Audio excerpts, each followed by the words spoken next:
Let me check also. It's what? Yeah. Check.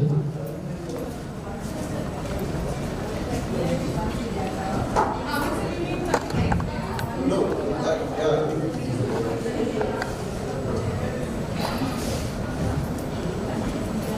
अच्छा, लाओ. I wanted to be drawn. Yeah. All right. This is switched off. You're still.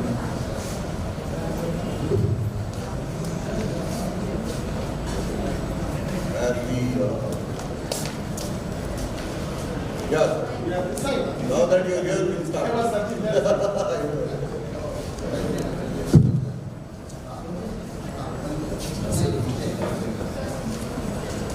Yeah.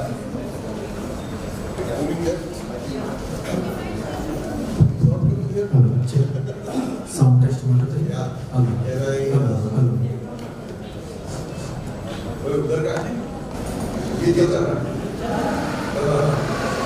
तो वो ये बात चल रहा है। तो वो चल रहा है। This is good.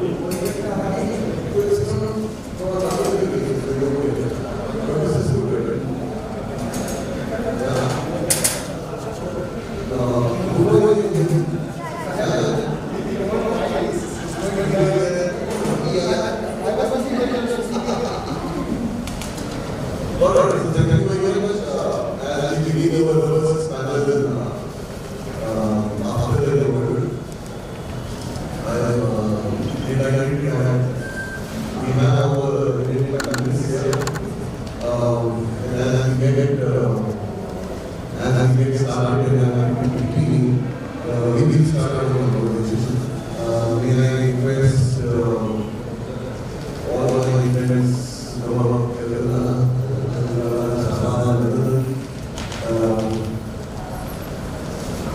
for those of you who are here, these are some of those opinion people we have across sectors. And the reason that I'm going to have here is specifically is this system of technology. It's also a very nice exercise to try and clear what's going on. We always struggle to that. Where we find always is very good what will happen. They are very good and then you can talk about that.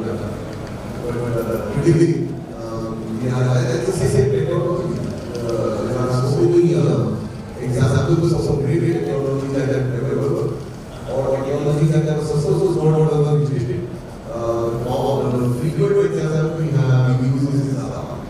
There was a organized time in 1944. It says that look at this totally useless invention. It will never work. And they were talking about television. So in the morning, they were like the television was on another so yeah, they were trying to attend that same exercise. But not so much in terms of identity technology. But if you think at economic technologies, is going to shape the future of development. The context is that we are all situated in a very classical global income. We have moved away from lower income and middle income a decade ago. And the problems of lower middle income countries are in some sense far more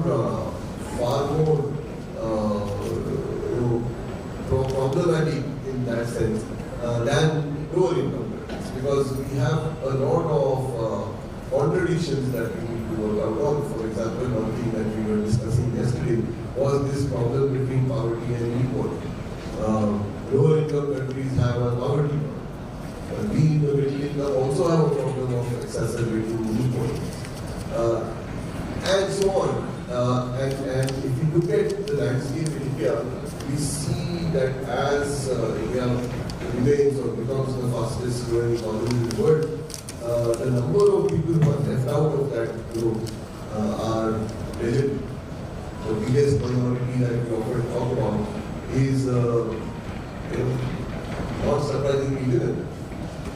49% of India suffers from the most massive exclusion that we can think of. And any gender index that we are looking at today is putting India at the bottom, 151 out of 164 in that recent index, 161 out of 166 in the World Economic Forum's index.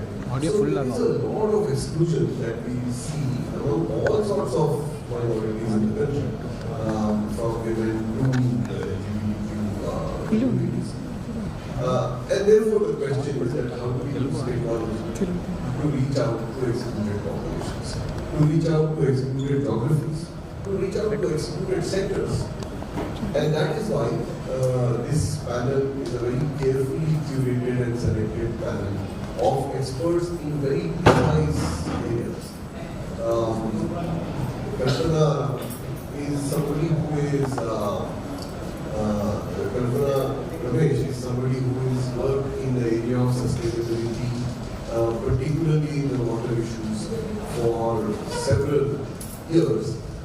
Is somebody who understands this sector and its challenges and the technological issues more than anybody else that at least I know of, and has worked at it at various levels with the government and outside. Anuradha, who is sitting here, another old friend, Anuradha's expertise lies in taking technology into all aspects of modern governance. Right now she focuses on this very exotic title of smart cities. For the last 10 years we've all been wondering as to what a smart city means and how does a city transform itself into being smart. Professor Abdul Shaban, one of our foremost development economists, has written and spoken about urbanization in a big way, but has also been one of our leading scholars working on democracy and the need for the digital and the internet and technology to take democracy to where it belongs. And finally, I have Anand here. Anand Kolikoti is a scientist, a geographer who has worked on urbanization across geographies. His work on Hyderabad and his organizations, which is the Hyderabad Urban Labs, on understanding Hyderabad's topography, understanding the peculiar problems that this kind of urbanization faces in terms of its transportation, infrastructure, waste management, in fact, everything that we look at when we look at urban India is what the HUL has done, and has been doing this work systematically and robustly for decades now.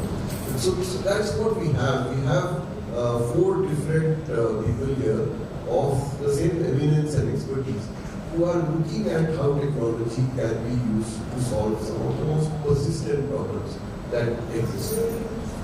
And therefore, I begin by talking to Kalpana. The reason I'm starting with Kalpana is that if you look at the problems that the world faces, if you look at the 17 SDGs we have, all the debate is around sustainability. And that's what the world is worried about. We economists worry whether sustainability is an economic option. We worry that the modern economy is making the world more and more, less and less sustainable. In that framework, given the systems we have today, given the structure of the economy that we have today, and the level of technology, what do you see as the future? What are the challenges, and of course, what do you think are our solutions? First, we must make technology work. Yeah. Thank you, Amit. So before we understand how technology is connected to development, what does it really mean to a citizen? What does it mean to, so I come from a design and architecture background and started off my journey as a sustainable home. And I understood some simple basics of water conservation. Once I understood at my arena, then I started working with community. cities. But I thought it's very important. In 2016, when there was almost a drought-like situation in Gachibowli and surrounding areas where we lived, I saw that the efforts that we made for rainwater harvesting are actually helping us in that situation. We were still not dependent on titles. That was a big eye-opener to me, and there started my journey. But when it comes to technology, I think in different layers you need to understand this. What does it mean? See, when I started understanding water, I'm not a researcher. I don't come from an environmental engineering background or a chemical background or understand quality and quantity and stuff. But a simple understanding that there is something called land use in my own architecture and design language. There is land use, there is a certain amount of water that we can augment, and there is a certain amount of rainfall that falls in the cities. And then there are multi-layered issues like the roads, concreted. So, simple understanding of land use or the capacity of water in our aquifers or how much rainfall in which area, all of this needs technology. A basic understanding of this is not available today on any community platform. There's no bird's eye view of the problem. We face urban floods, we deal with it in a certain way, and then we are looking at certain plans being made, and the next year we deal with the same thing again. We've not been able to break this cycle of groundwater shortage or water scarcity, and then you go through urban flooding. So what is happening is mismanagement in a big way. So I believe that technology will help in a big way in understanding this mismanagement first. So we are jumping to fix some issues, but first let's understand what's on ground. I thought is a massive exercise which is not undertaken by funnily, there are 18 national research institutions just in Hyderabad. Tell me, who is actually working on ground with us at a grassroots level? Now, Central Groundwater Department, the State Groundwater Department, we know them. But unless you're connected to central government initiatives or state government initiatives, it's so difficult to crack them or get their support in a certain way. Even the digital data they have is massive. Their dashboards are amazing. But how does it help a citizen on ground? So I think technology, while it is there, while there's amazing research, everything is sitting in shelves or papers right now, and I think that needs to come on ground in a certain way. So I feel there's a dearth to understand the basics, but there's also something already done, and we need access to that. Right? So I think this connect that is missing is taking communities or just say a normal man far away from water, or understanding of water. I mean, we were connected to wells and resources. Now we are very tap and tanker communities, and we are okay with it. It's okay if a well or a lake next to us is in a terrible condition, and I don't connect with it because there's no simple understanding that is connected to your own borewell. That contamination is getting here, and health impact, everything, just because water is not visible to you. There's so many invisible things happening here which you have no clue. You don't know what is a shallow aquifer, deep aquifer, shallow aquifer, contamination. In Chennai, simply that the shallow aquifer gets saturated. And if they simply use their wells, they can remove the water from the shallow aquifers, use it in their own communities, and create space for more. You don't do that, and then flooding. Flooding drought. What is this contrast thing in every city? So we need technology to understand, but what I feel is that technology should be accessible on ground to people, because if that connect is not there, it can be years of research, and we can keep on doing and we can keep on talking, but we are not going to be able to make a change, is what I think. Wonderful, that big point that Kala makes. Firstly, that the importance of water, which everybody understands. But she started off by saying how conservation is something that one learns very simply at home. And then the major point that she makes, that there are a multiplicity of organizations that work on this. But what happens to that one? If that information, that data, that analysis, that science can then percolate and be used, then it is such a simple manner of using existing resources and ensuring that this strange contradiction, that this amazing bipolar tragedy of having drought and flooding in the same area in the same year can be stopped. So that's So, Ahmed, to just add to that, you talked about SDGs. Today, everyone talks sustainability. But tell me one thing, why as cities we're talking about sustainability in a big way? We are getting water from rivers 200 kilometers away now. What is the carbon footprint? Is that called sustainability? It's not sustainability. So what is this contrast? First of all, we've not understood how we are managing water. Like I said, so SDGs, while we talk about it, while we understand after COVID too, everybody talks sustainability, but do you even segregate in your own home or do rainwater harvesting in your own house? That question is never answered. So I think while we talk about SDGs, as cities we are doing something against sustainability. Then how do we? Another point, I really opened up several issues, and this another very serious question that these are problems that are global and very personal at the same time. So who is responsible? Is there a global governance that will be responsible for this, which the SDGs are, and all the 194 countries are responsible? Or am I responsible in part for what I do to destroy the environment? We traverse that and come back. By the way, after we do this quick initial talks, then I will get all of you in, so please be ready with your comments and your questions. But I'd like to move from to follow that train, which is that how are we destroying our cities and why are we doing that? And in that, do all these fancy technologies of GPSs and GISs and artificial intelligence and remote sensing, where do they fit in? Do they help solve our problems? Do they help us in understanding the causes of our problems? I was hoping that you go in that sequence.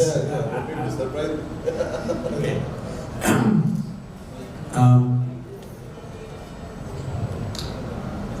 I want to respond to that in two instances, right? First register is that one of our biggest challenges is really that our landscape, whether you're looking at the city or outside the city, is one which was shaped over the last maybe 700-800 years of agriculture. That's all. Right? So starting from, let's say, the 10th, 11th century, when the earthen dam on Kaveri River was built, which was actually repaired by Sagar Tarapon, which is how they figured out how to build dams. The British never knew how to build dams. They built one in Sheffield and then collapsed. The French knew. They built one in Hyderabad, right next to the Sudan. Yes, the other time was built by the French Indians, right? At that time, British didn't know 1816. British didn't know how to build dams. Anyway, so basically what happened is that you have a landscape that has been shaped very differently in different parts of India, right? We are now looking here, we're sitting bang in the middle of the Deccan, which has a very distinct terrain, which comes from geological events that are 2.5 billion years ago. That's the history. You can literally see, as you walk out of this campus, you can literally see signs of the 2.5 billion years of history at every step. You can say 2.5 billion years ago this happened. 2 billion years ago this happened. 65 million years ago this happened. 2000 years ago this. You can actually show it on the landscape around you. Now, what has happened with that? The kind of urbanization that we are doing now has no use for land other than as a platform on which you can build things, right?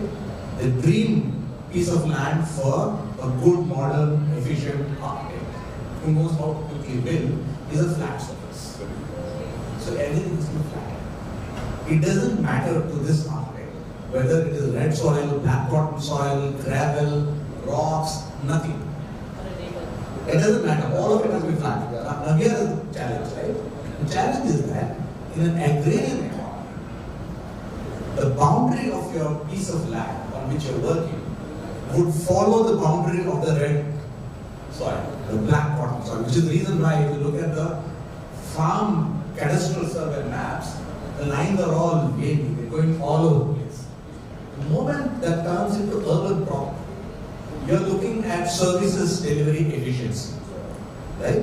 You need to be able to deliver water, you need to be able to take out sewage, you need to be able to take out vehicles, and you need to have a place where you can turn your fire engine without difficulty, right? Which is a big challenge right now in Canada, right? You have a regime now without floor space index. But if you go beyond 20 floors, the fire service guys will say, no way, we can't handle this because number one, we don't have a train that can go that high.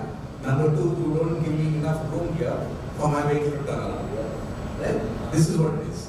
So you have, number one, the nature of land use has changed, shape has changed, and the older commons are not disturbed. So take for example any water body, any lake here. We had this beautiful system of managing it, which was called Ek Fasal Patta in Canada. Ek Fasal Patta is basically where the state says that you take this for this season. You are an untouchable, you don't have money, you don't have resources, I am giving this to you for one season. What am I giving you? I am giving you the literal zone of the lake. Literal zone is the place where, from where the water from the month of October on recedes slowly because the rains have stopped until the next monsoon. This zone is very, very nutrient rich. It has insects, it has worms, it has fish laying eggs. That's why you have all the migrant birds coming in during the month of October. This is when the birds come because the land is getting explored, right? That land is what was given with the condition that you cultivate this, but whatever temporary infrastructure you create here, you're going to remove it when you are done with it this season, right? There's an instrument for that. Problem today in our cities is that we have lost this diversity of tools by which we can tell people what to do and what not to do, because everything has to be reduced into one simple property form, right? Everything has to be reduced into one single flat surface. This is where the challenge really lies. How do I now deal with what's happening? Because most of our water bodies, stuff that Kavna works on, have lost the literal zone now, and all our lakes have turned into ponds because we have built actually a concrete road in the place where the foreshore is supposed to be, which is where the water is supposed to go forward and backward. It doesn't do that anymore, right? Necklace road means that water just remains stagnant in Hussain Sagar. Otherwise, we knew that water in Hussain Sagar could come all the way up to the Bath bottom. It doesn't do that anymore, right? Which means that your birds are gone, your fish is gone, your worms are gone, everything is gone. This is the challenge, right? Now, when we are saying that we want to revitalize this, what are we trying to revitalize this? Hyderabad is a city which is hugely rice-eating city. Everybody is a potential typhoon type. So we want places all around us where we can go for a morning walk for 5 kilometers. Where is your 5 kilometers in the city? Near your house. Therefore, we want to protect our lakes, right? We want the road on either side of the lake, somehow or the other, so I can get my walk in the morning. This is the challenge, right? That's the first register. Second register, just 2 minutes. The second register for that, very often when we talk about technology, we have a tendency to talk about development only in one register. I belong to a school of geography in which we think about development in 2 ways. Development with a capital D and development with a small d. Capital D development is one which is all about structural transformations, big buildings, right? Big technology. That's a story that we tell. But there's a smaller story. The smaller story, I just tell you one quick story that I love exchanging notes with somebody yesterday. Sometime in 1895, when the plague hit Western India, there was a lot of people who were really, really suffering because they lost their livelihood, they didn't know what to do, and so on. And there was a guy called Barclay who went down to the school teacher, sat down and wrote a lot of reports about what was happening in the region and said we need some kind of a basic industry that is going to give jobs. What is this basic industry? He made a list of 3 or 4 things. One of them was blown glass. Blown glass, that is very good. Great line. Where do you get blown glass from? The report circulates through the Indian National Congress and Tilak says, let's go to Japan and bring back some ideas. They go to Japan, bring back some ideas. Tale company, they set up the first blown glass factory. Right? Valsad becomes one place. Morbi in Gujarat becomes one center. What happens in Vancouver? Something very interesting happens. Here you have a Hakim who invented a medicine that could be given orally, could be taken on the surface of the skin, etc., etc. And it was named Zinda Talisman, the living magic, right, which could bring back a dead cow to life. This is what the story was, right? The man needed some way of delivering this in a small vial through a kirana shop to everybody in the region, not when people go to the Hakim. Right? So you don't put it in a big bag. He goes and buys up a small blown glass stock. He goes and buys a small printing press and prints instructions in 5 different languages. Right? This is how technology comes up. You have one big transformation happening across the world, and it's one individual, that entrepreneurship, without which these connections would have happened, right? Same story for our fountain pens. 1936, you have Hyderabad, Usmania University. All the young men and women are trying to write exams. स्याही में डुबो की कैसे exam इंसान लिखने के लिए जाना है, वहाँ पे बैठ के how am I going to carry my ink bottle? That's the time when vulcanized rubber becomes possible. That's the time when your lathe machine becomes possible. That's the time when somebody says, let's try and figure out how to turn this small vulcanized rubber rod and put some screws into it and put a nibble in it. Right? This is how things work. I think that we are actually looking at a society now in which you have literally tens of thousands of young people, 13 years, 14 years old, they all know how to make TikTok. They all know how to play with the internet. They all know how to play. Those are the frontier men. Those are the frontier people. And I think that if we really have to do anything at all with democracy and development and the future, this is where we need to make that investment. These are the people who can do really, really amazing things.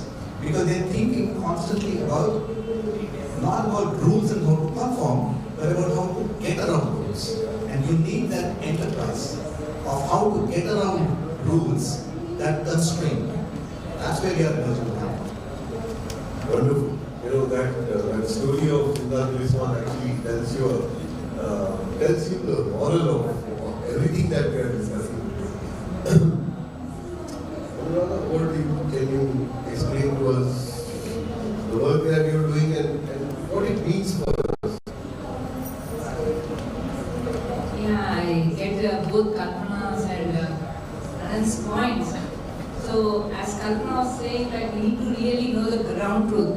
I always quote in my presentations, there was like one Queen Mary Antoinette. To her, someone comes and says, he's very poor, he can't even eat a piece of bread. Then she says, why can't he eat a piece of cake? So the thing is, we are not addressing the ground problems and trying to say 100 smart cities, 200 days smart villages, and everyone is planning, everyone is spending money. The intentions are good, but are we going to the ground level is one issue. And one more thing, like as Anand was saying, like Zinda Talisman was one solution, right?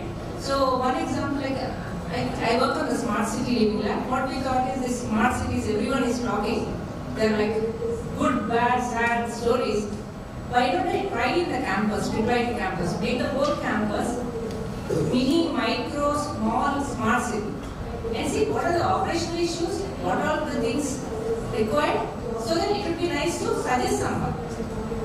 So in that context, like one of the examples I just want to say, talking about the this month, we were working on the water meters.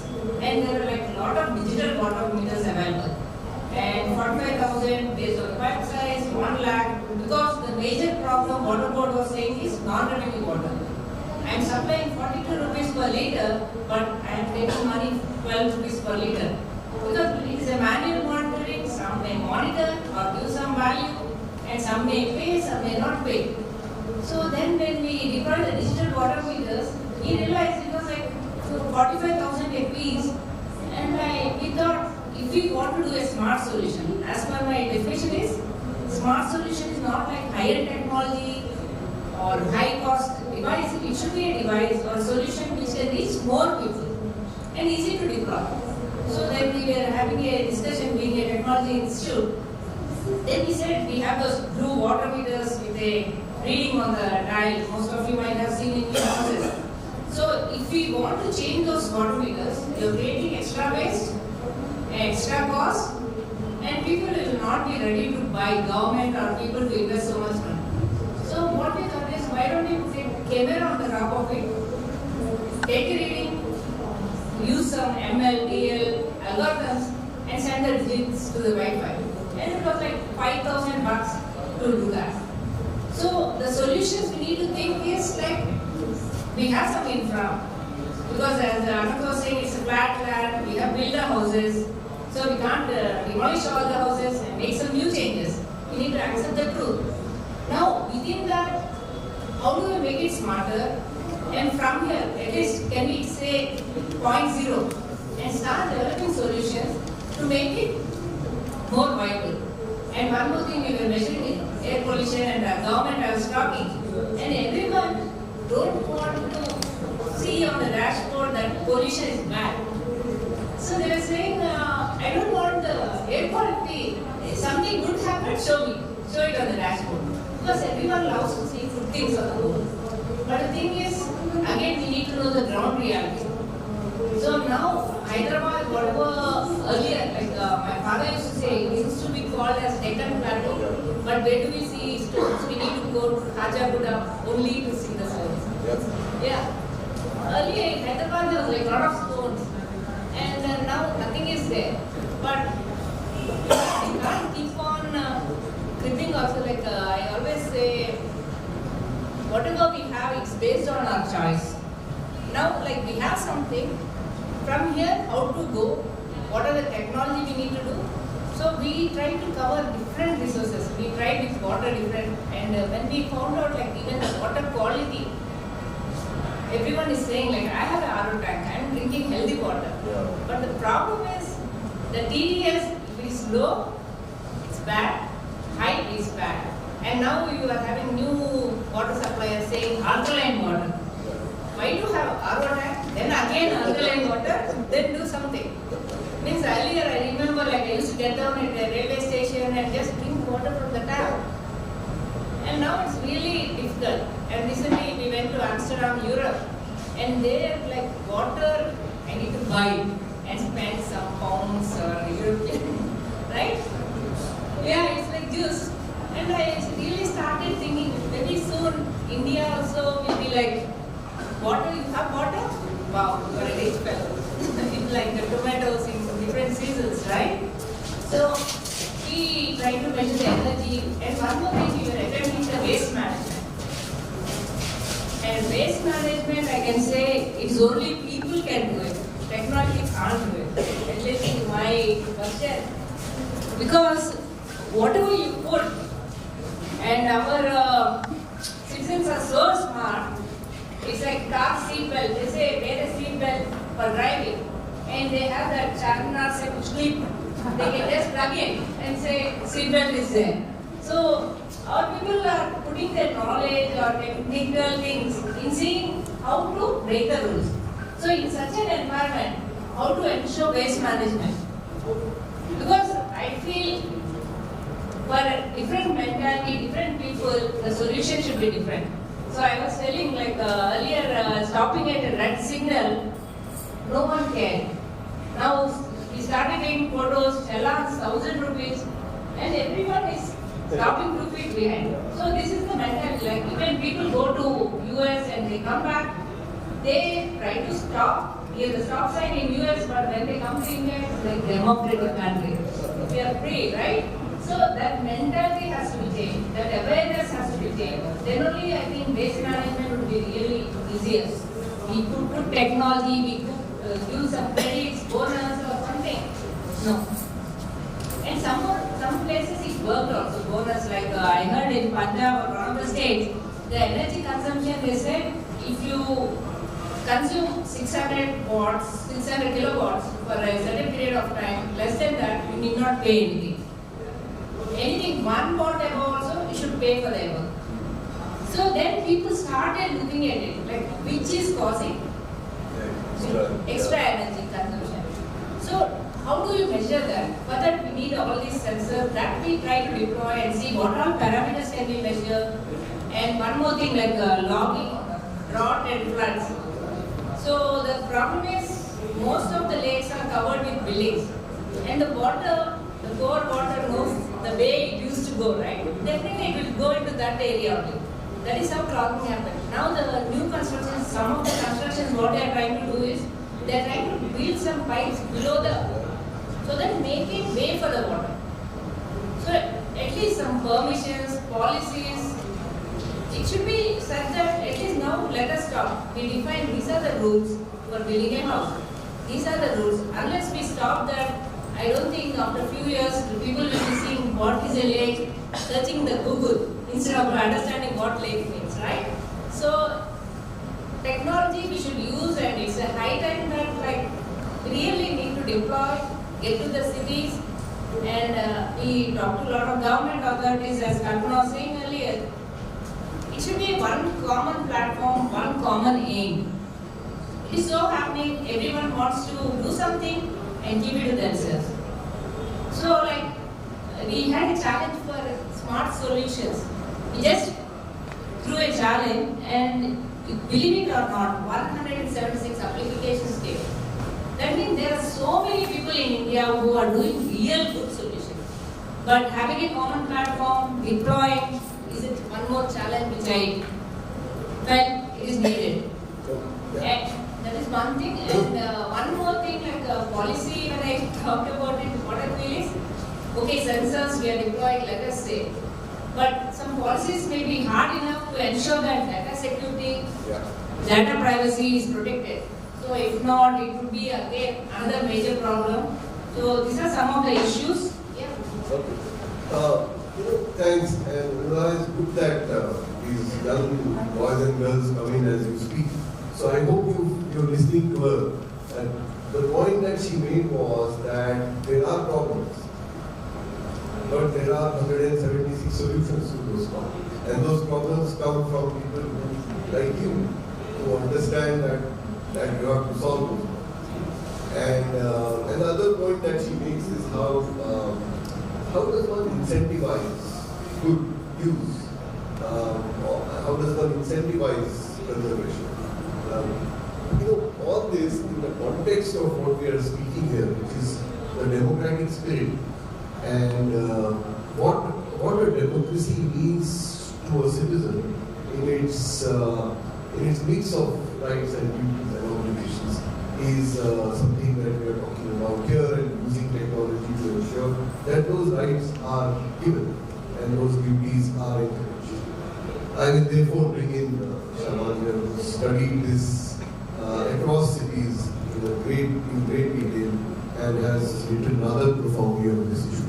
Shaman, your 3 minutes on what do you think is the role of technology in democracy and citizenship? Very important point that you raised. Particularly digital technologies, because the way they have come up. And look at what constraint we faced in the non-digital world.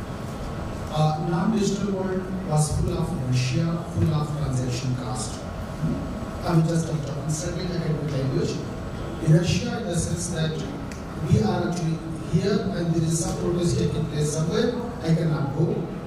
There was transaction cost, basically I need transport to go there and I need time to invest in the transportation. But digital technology, what it has done, that facilitated that. That what it did, that it immediately connected to what came the transaction cost. Second thing what it did, because in a democracy, there is a engagement. If you look at the Constitution of India, then it says, "We the people of India."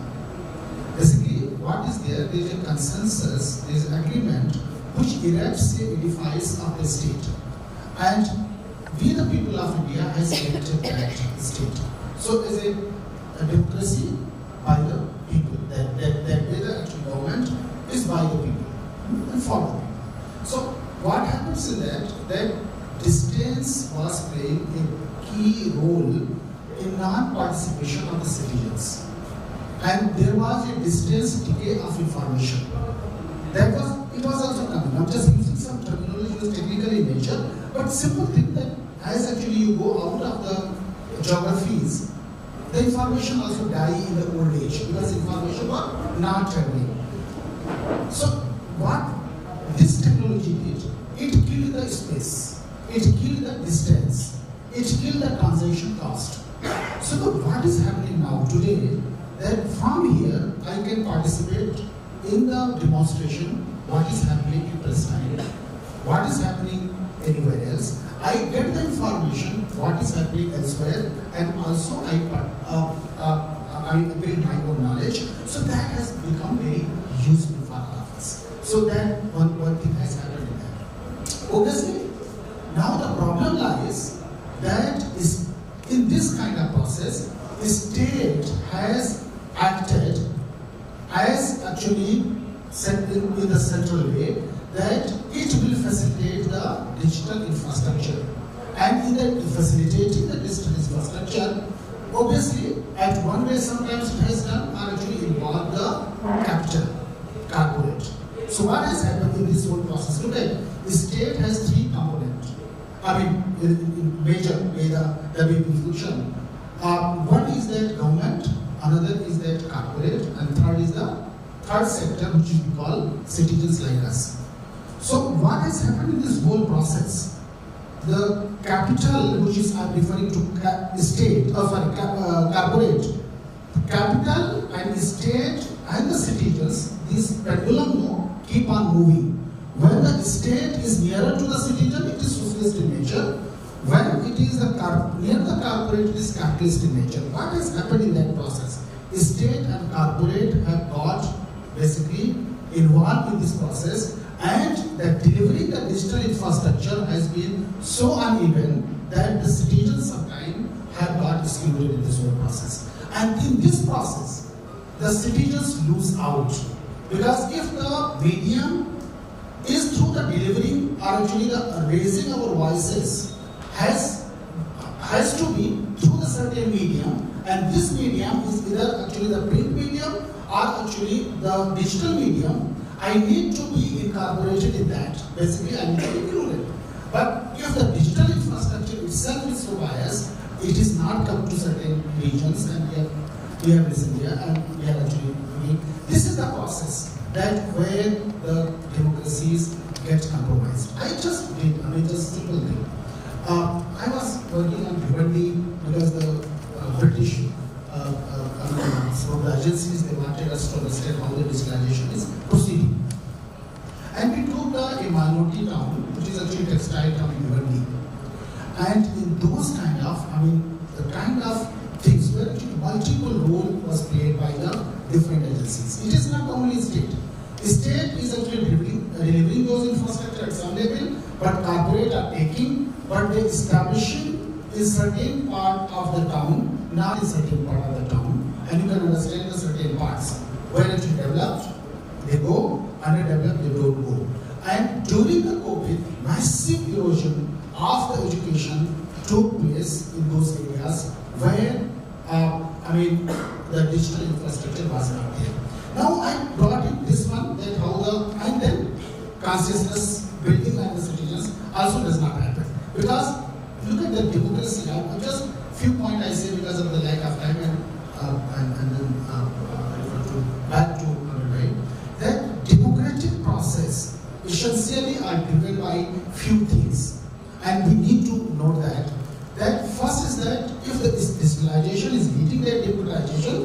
because we are able to voice, then the infrastructure becomes must. And delivery of infrastructure, what is infrastructure?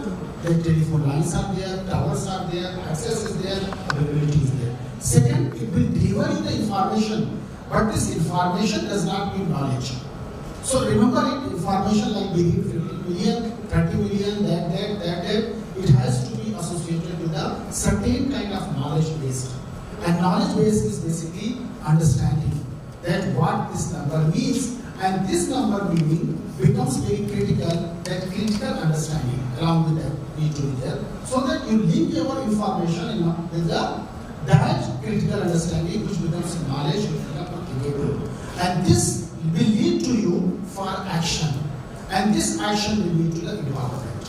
And this kind of circle is very important in the democratic process, and that is where I feel it's a great technology digital, but simultaneously it can take you off, because we are a transitional society where millions of people are not educated to the technology, they don't know how to use, they are digitally challenged. But yes, young generation is, as Anand said, that young generation is really coming out very well. Maybe the next generation will be very empowered. We are actually challenged that way. But crucial is that where the linkage, information and the action is not the connection. Information, knowledge, critical thinking, and action is critical. Otherwise, we will be trapped into the super democracies, authoritarian democracies, and fake news will guide us, and critical understanding becomes very crucial. And that is where civil society, families, and other have to play a critical role in this process. Wonderful.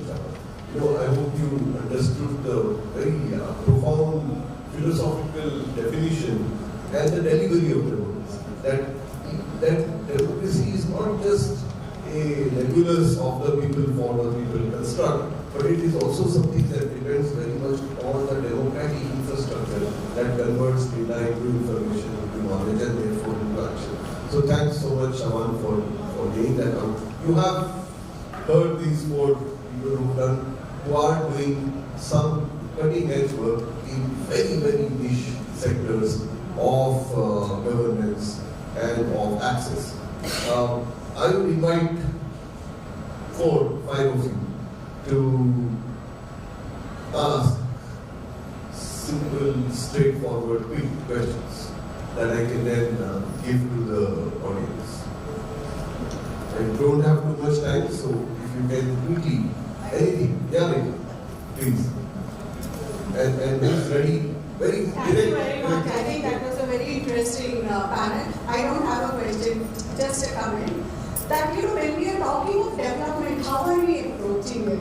We are just approaching it from earlier, when you look at it, the way we did our plans and all, from a very administrative kind of approach. We were not asking development for whom and what. Some question did come up about exclusion. And we treat, whether we are talking of citizens, all these, as monolith units. And I think some of you mentioned that we are really not addressing the individual issues. So I think we need to really look at development, look at the exclusions, because we have so many divides. It cannot be a monolith by caste, class, gender, region, religion. I think all these are really not addressed when we talk of development. Second, you were talking of technology. Look at the ROs which we are using. In a city like Hyderabad, so many ROs, and look at the water that is getting, wasted. How are we using that water? If we really start quantifying it, it becomes a very mind-boggling issue. So we have really not found a solution how to use that. Wonderful. Yeah. Any of you youngsters, have you got 2 questions in school? You should be. And that's what schooling does. Yeah, I just come to let's just quickly collect a few, and if there aren't any other questions. One chocolate for one question. Yeah. Or take one away if you don't ask. That whole incentive structure there. But on behalf of the audience, my broad questions, and that is what I hope to give to you, so that you get the 2 minutes to answer that, and that's how we close. Question 1 is that good old Amitabh Kant humor, where he said that we have too much democracy. Is there something like too much democracy? Second question is that how do issues become consequences? Why isn't water an issue? Why isn't sustainability on river flows an issue? Why isn't delivery an issue? In a democracy, the whole construct of a democracy is that there is a problem, that a lot of people will articulate that problem and force it upon the policymaker to address that. The third question is, how do we build a system of regulation? So as Anuradha said, that why is it that the same chap who stops at a zebra crossing in Minnesota runs over people in Hong Kong? I'm not referring to an actor. So, how does that happen? And and for a lot of us, this is not just a question of becoming better people or becoming saintly or spiritual or knowledgeable, but also effective regulation, which is the effective use of technology. So this broad bunch of questions, and I would like each one of you to answer these. The philosophical question of democracy and whether it is too much or whether it is bad, and are we a soft nation that can't regulate itself? Secondly, if we have to regulate, then what will be effective regulation that uses technology? And thirdly, what is it that you see happening in the future in the country when you can? So this time, let me go backwards from Shah. Thank you, Amarbai. This is a very interesting thing that there is too much democracy. I think that if you look at the definitionally, the democracy is situated between authoritarianism and anarchy. And the deepening of the democracy will lead to the anarchy. Basically, that where everybody becomes, anarchy is not in a negative sense. Anarchy, I'm using a very positive sense. Anarchy where individuals are self-guided and regulated, where they don't intervene anybody's freedom, liberties, or anything else, but follow the equality. So that is where actually it comes to. But when we say that it is too much democracy, he may be using negatively in order to foist his worldview of the authoritarianism over the deepening of the democracy. When the democracy deepens, the people will ask questions. And given that this country is a multicultural in nature, the norms, values and other will differ. So if we want to foist the UP's value over the Andhra or Hyderabad, obviously they will not obey. So you have to understand that these norms and values and localism has to be part of this deepening process. So it is not actually the too much democracy, but it is empowering of the people, and there may be possibility that misinformation results in many other consequences. But deepening process should not be undermined. Wonderful. Anurag. Yeah, answering the question, how will the future will be? It will be good. So the kids, yeah. So I see young kids, it is in the hands of them. So it is like nowadays I see like kids telling to their parents, Amma, don't put that wet waste there, dry waste there. And that is how things will build up. Like when the education, proper education is given to them, I think definitely the kids would frame the future. Only thing is, our role is to pave a road for them to drive to the future. So that is our role. And Specifically to you, and especially because it's kids in uniform here, where is artificial intelligence taking us? Do you see that as a way forward? Is that a difficult way forward? Where is it?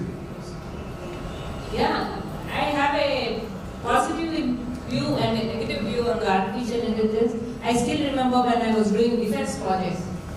So artificial intelligence has been used earlier also. Artificial intelligence is nothing but based on some data, you come to some conclusion. And I still remember everyone, AI, they used to ask the commander, they used to come, are you using AI? And it was like 10, 15 years ago. I said, what is AI? But the thing is, the advantage of AI is, it simplifies certain things. Because when you are talking about sensor deployment, air quality sensors, if you want to deploy everywhere in the city, it would be millions of sensors. But AI, like if you try to deploy a localized location and try to get the data, build some models, and using camera data, you interpret the air quality without deployment of sensors. That would be like a best thing, right? And it can address, so it helps us to reach more people. Like we, through AI, like where signals are not there, when we are going to some rural areas, we can deploy certain things. Cameras can be anywhere it's possible, right? So a lot of things, AI takes us really into the future, but the training data set we give to AI should be proper. And one thing we need to understand is the model developed in Europe can't be used in India, and the model developed in high-tech city can't be used in China. So they have specific characteristic data sets which need to be used, properly trained, and if all the data sets are given, like inputs are given properly, AI would be definitely useful. Wonderful. Is that really? What is the second question? Can you explain?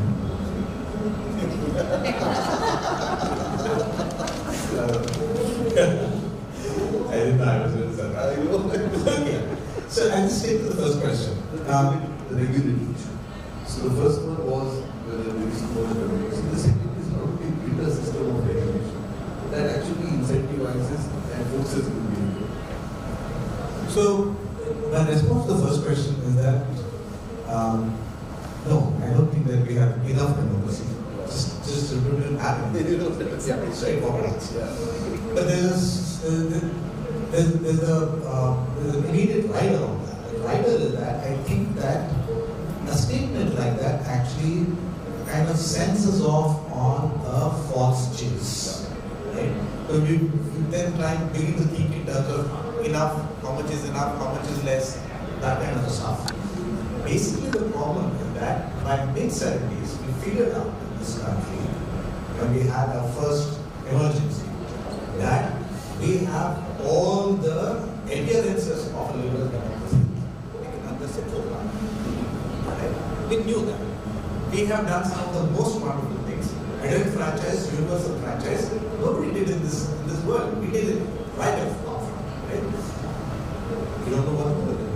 So you have a problem in terms of a citizenry which is actually not equal at all levels, right? One man, one vote. When it is one man, one vote, right? We are not even saying one woman, one vote. We are not saying one human and one vote, right? We don't actually value individuals. So we have a problem. And that problem can be answered in all kinds of ways, all kinds of political ways of thinking about it can come into place. And I think that we need to give it enough room. And that's the beauty of our constitution, in the sense that it actually gives us a framework for transformation. It doesn't give you the framework for a stable society. The real problem is that we have been trying to move towards a situation where we're trying to think that as a stable thing, which is to be fixed and actually taken back to some other thing. It's a framework for transformation. That is the reason why you have directive principles, which are actually justiciable if you push it. So there is a framework for insurgency built into the constitution, and we need to what kind of regulation do we need? I think that I find it slightly difficult to answer that question simply because I don't think so much from the state point of view. It feels obvious to me like state ka soch to soch le jaye na. I'm trying to think about how to get around regulation, or I'm trying to think about how to make regulation work in a meaningful way, right? And I think that we actually do have a lot of terrible, bad, poorly designed regulations. And that very badly designed, poorly designed regulation in this country is primarily because we don't recognize that the categories through which we look at the world do not even capture a fraction of the reality of people's lives. People know a lot of things that do not ever enter the language of policy. Your categories, your ways of measuring, nothing is actually matching what's happening. Which is the reason why my favorite example is this. Whenever you take a train in this country, wherever you go, as you are approaching a new town, the next station, on the walls just outside of the station, you will see a sign, advertisement, which tells you the mobile number that you should call if you want your septic tank to be fixed. Right? There is no septic tank institution in this country. There is no septic tank regulation in this country. How the hell has every single town in this country figured out to build the same kind of septic tank and figure out the same thing for reaching up? Right?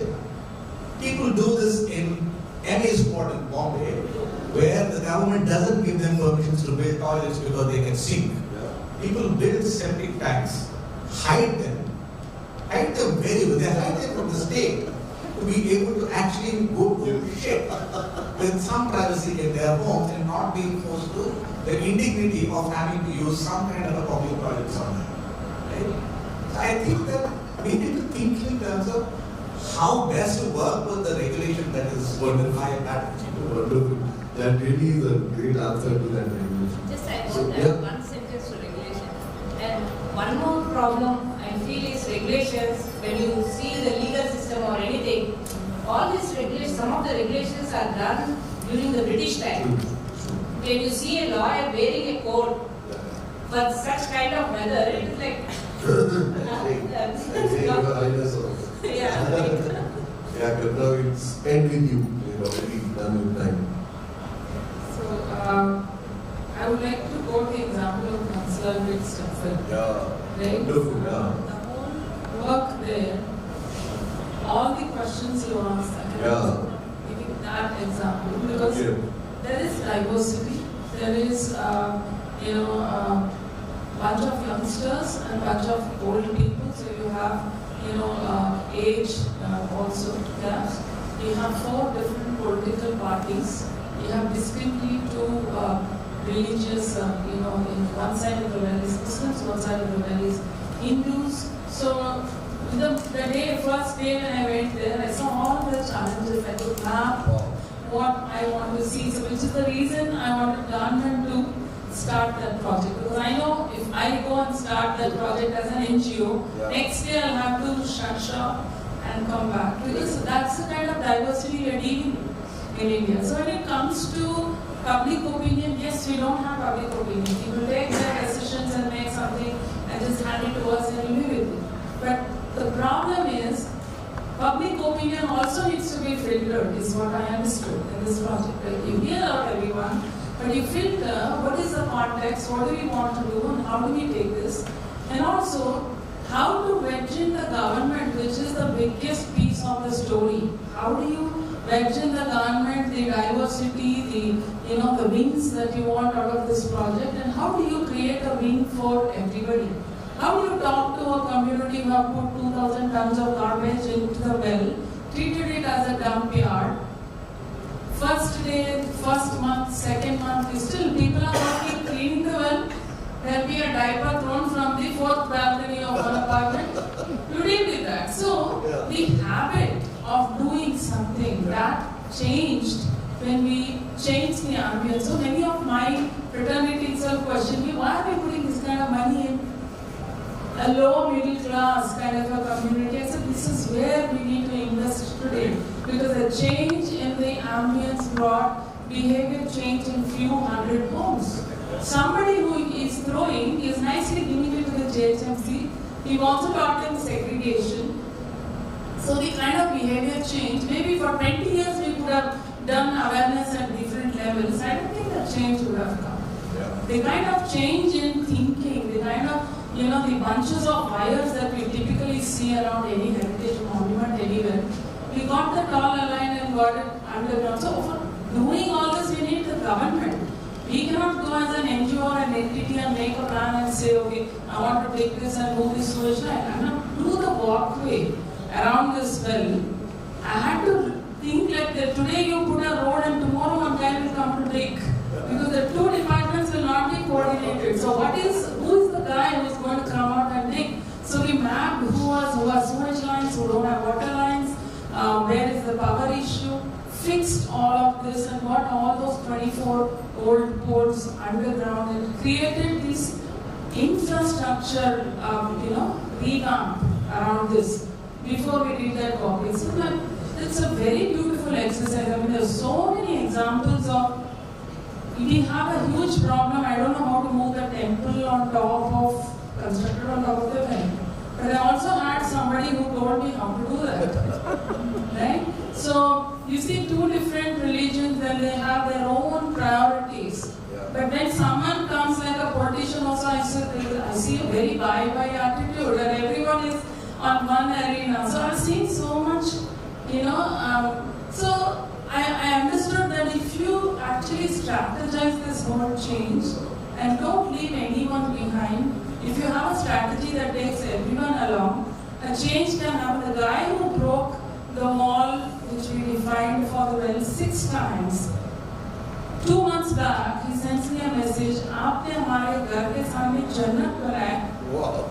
Right? He says, I walk out of the balcony and I see heaven. I see, that's what I see. So, what is the transformation? I think action. Clearly action. We can have hundreds of data, we can have technology and anything. But everything including behavior change, diversity, inclusion, gender, I'm telling you, every example in that one, with well restoration, about 1/4 square kilometer of development that has happened. Bansilal Pet was known for its cemetery, nothing else. But today it's become one of the 5 attractions in Telangana. People who present their fashion shows in the Paris Fashion Week have come and photographed their models there. And for me, I know exactly where the crash was. I know exactly where they are standing and taking that picture. It's a reflection what we have done to our cities and what can be done. Look at the possibilities and look at the tangent, look at the microeconomy that we've created. A small shop there today earns 30 to 40,000 a month, and they have 3 daughters. So, I Wonderful. think. Thanks, Karuna. Actually, it's great to end on that note. That note that you also underlined. When you bring in technology, people, solutions, and action together, then you get a once-in-a-lifetime center. And I advise all of you who haven't seen that to go and see. You should have seen it 10 years ago, as Karuna, you would have known the before-after scenario.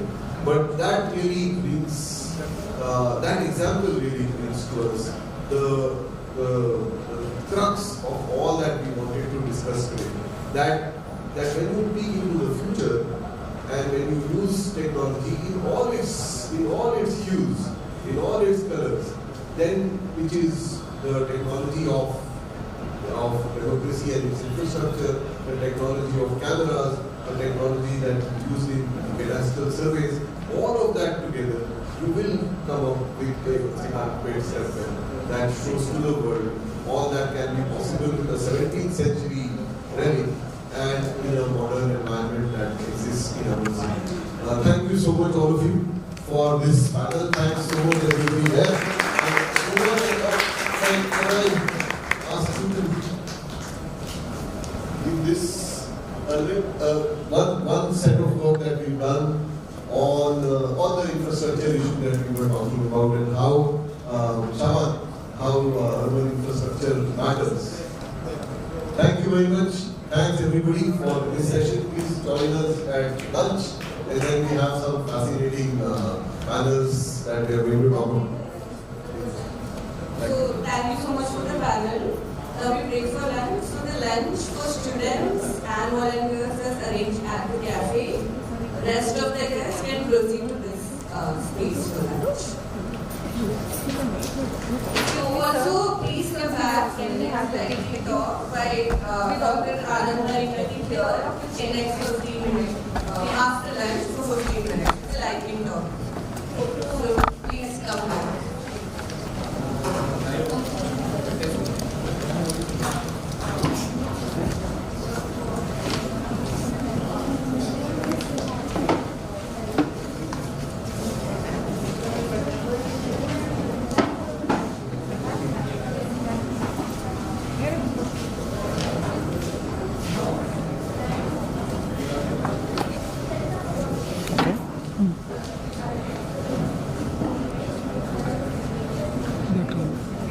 Excuse me.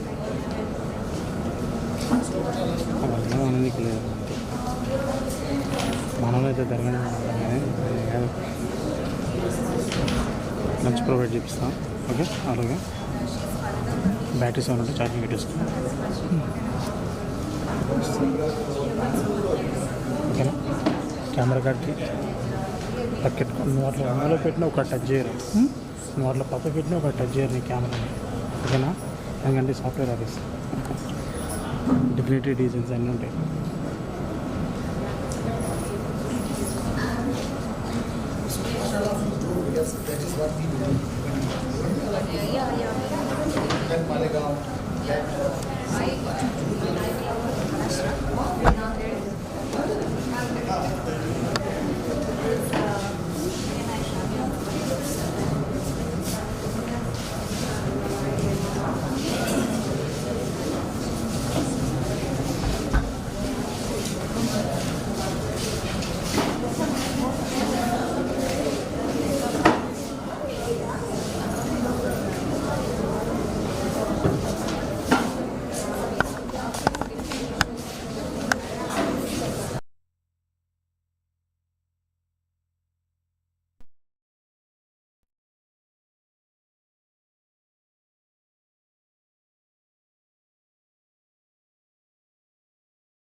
journalist.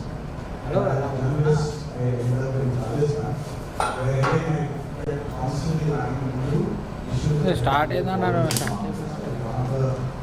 the any single stories that they had some element of పెట్టుకోనా something that అరే ఎడిగానో అన్న programme ఇది లక్షల లక్షల programme ఇది Kankal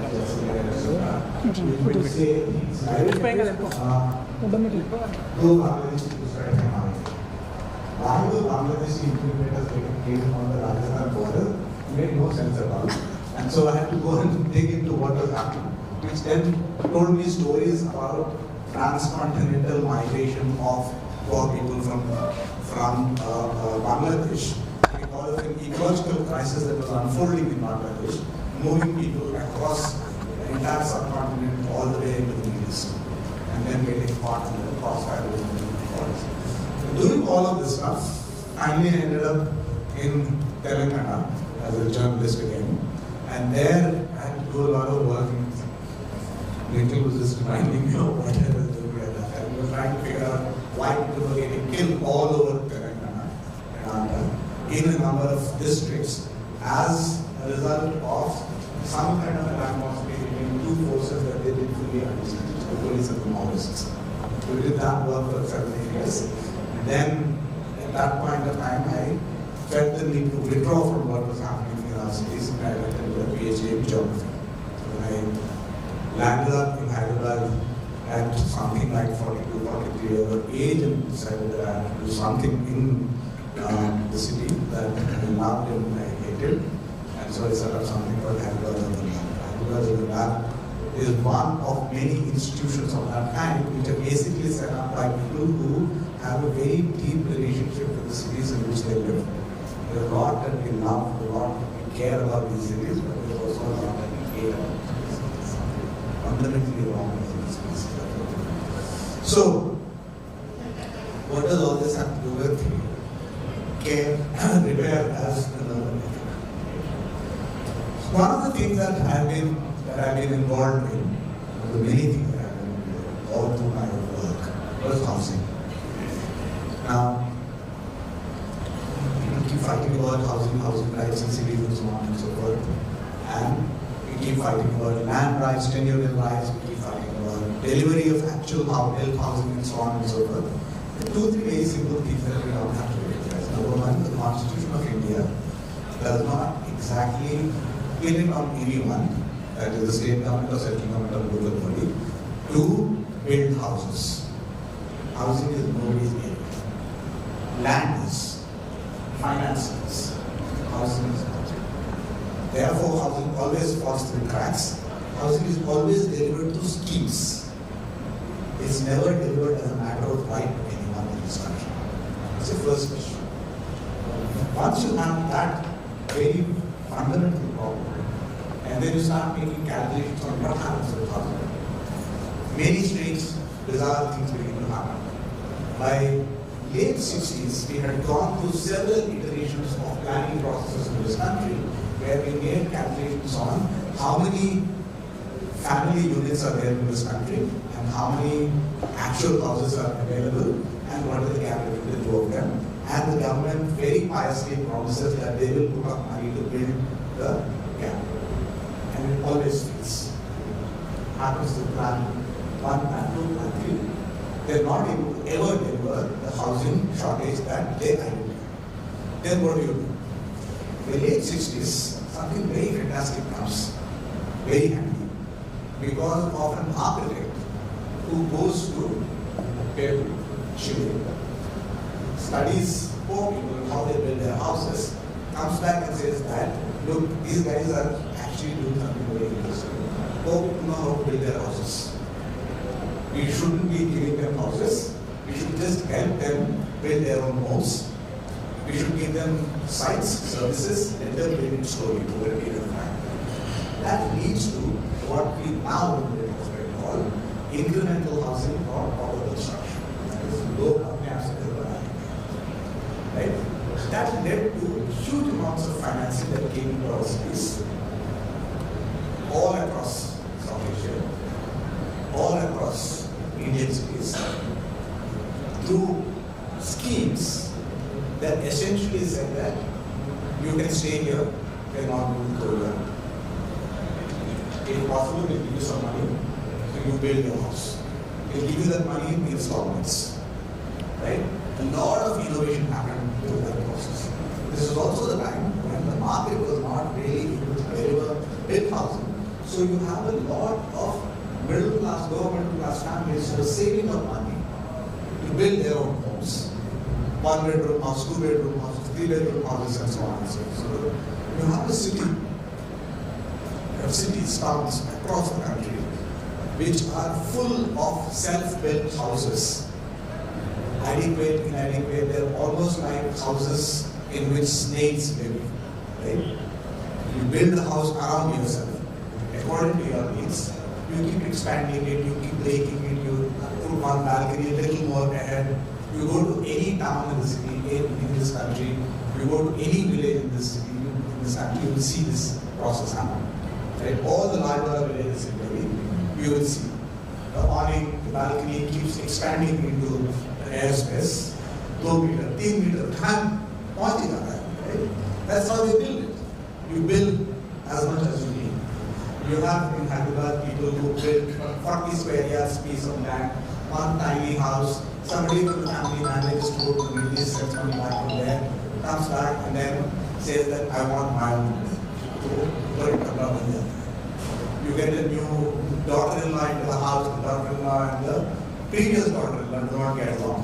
You need to build one more. You need one kid in whom everybody is invested. ये बच्चा अगर पढ़ के आगे निकल जाएगा तो बहुत कुछ हो जाएगा, तो उसके लिए एक छोटा सा कमरा बना के देंगे। एक लड़का होगा जिसको थोड़ा सा नौकरी मिलेगा, पैसे मिलेंगे, you want the room upstairs where he can go and smoke cigarettes. This is how our houses are built, right? Huge number. This law has now been completed. In the middle of the 90s, they stopped doing this thing of supporting any housing that is built by people on their own. Because what we have done is this very funny thing. There's a 60s time, and the state will deliver the housing. We will now begin to say the market will deliver the housing. We know, evidence tells you every year, year after year, that the market will not deliver housing to certain segments at all. It cannot. Right? But we still don't acknowledge that because it somehow doesn't work for the contractor system that is invested in building new houses. What happens is this: you have entire schools of architecture from where graduates come out who do not know how to repair anything. They do not know how to build one extra room in an existing room. It's too small for them. It's something that they don't even know how to do.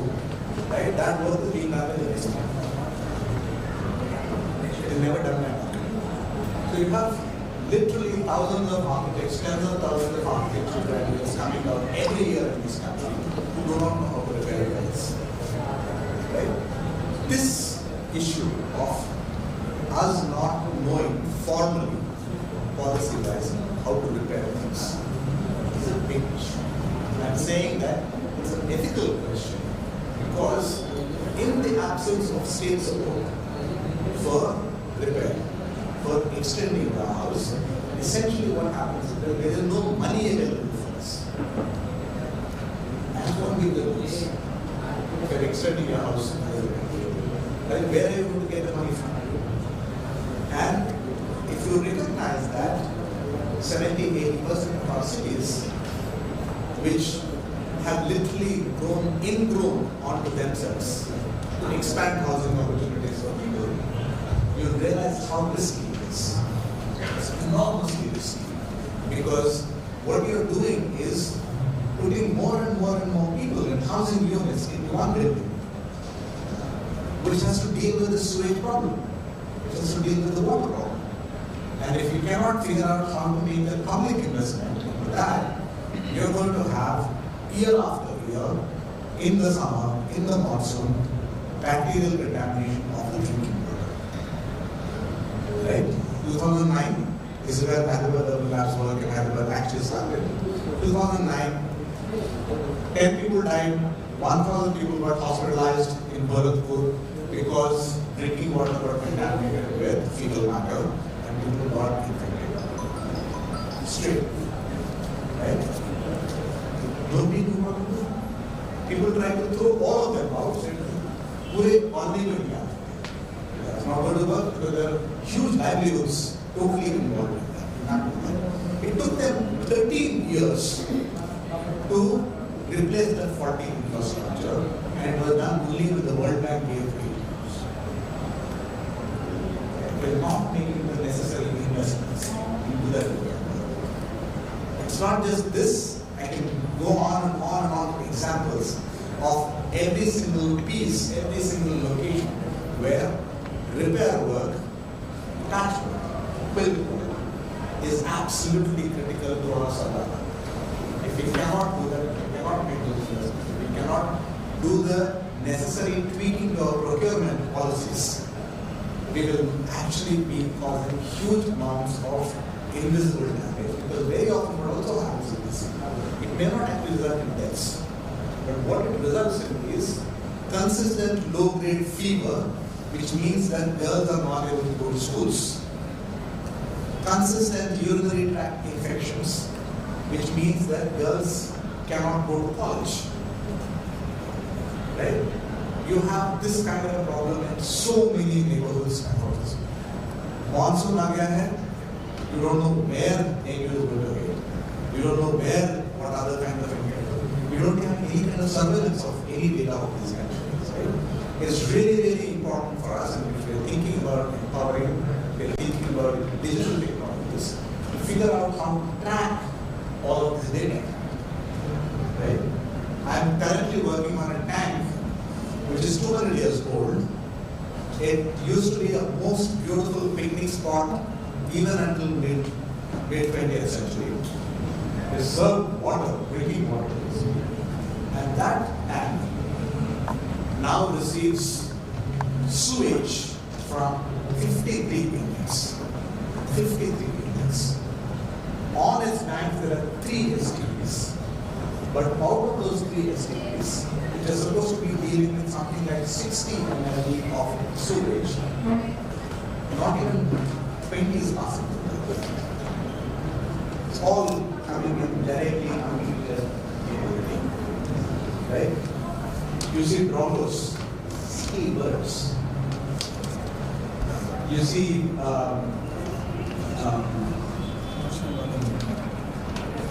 other worm-eating birds, which look very simple. You can sense it. You can sense that the kids playing around in that area are simply, they're falling simply. What do you do? This unseen disease bird is huge nonsense. It throws households completely into crisis every week, every 2 weeks, every 3 months. Right? And one illness just took them out of circulation. 2005, I remember when I was doing my fieldwork here, I used to spend a lot of time in automation. I said that I am not going to use my motorcycle and I am not going to use my mobile phone. Because those 2 things will give me speed. And if I have speed, then I don't get to listen to other people. So I would actually take auto rickshaws, buses, I would not use the mobile phone, hang out with people and talk. And in all of that, one thing that every auto rickshaw driver told me is that घर में कोई एक बीमार पड़ गया तो मेरे पास एक ही रास्ता है, ऑटो को यहाँ पे चला दूँ जाके हुसैन सागर में और कोई रास्ता नहीं. Every auto, right? One guy told me that कि ये सब बकवास कर रहे हैं, they don't know how to manage their own money, gamble करते हैं, बुरी आदतें हैं उनकी, और इसलिए ऐसा होता है. मुझे देखो, मैं ऑटो चलाता हूँ, मैं अपने घर को संभाल रहा हूँ, मेरी बीवी नौकरी करती है, we are perfectly fine. 3 months later, I ran into him again. He was heartbroken. I said, what happened? He said, my daughter fell sick. His daughter falls sick, 20,000 rupees down straight, 20,000 rupees, and not being able to take the auto rickshaw out onto the street for 5 days, which then means that the financial is going to come and take away the auto rickshaw. and puts it in a garage and charges rent on it, right? He charges extra money from you for actually taking away your auto rickshaw. You have to pay the fees for that, and then refinance the property. This cycle in the urban is very clear. Every household in slums deals with this kind of problems, right? And in the middle of that, obviously, you're going to have problems of everybody falling sick, mental health is suffering, suicides are very high. Where does all of this come from? It comes from the fact that we are not repairing things in time, and therefore I'm saying that repair has a very high priority in all kinds of ways, not just houses, but our institutions need repair.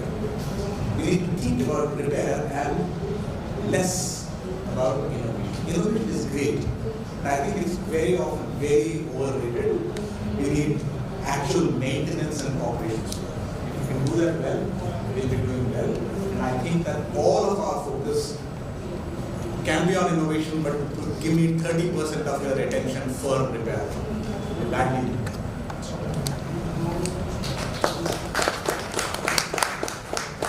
Thank you so much. I know, I'm not going to summarize it, but I think it's very insightful that, how this kind of oppression is so cumulative and layered, and geography is a very important layer, and in planning this kind of cumulative oppression and sustaining it.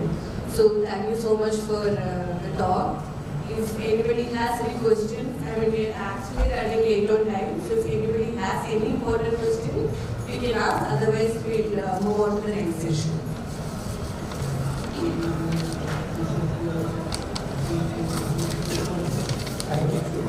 Thank you, sir. Thank you.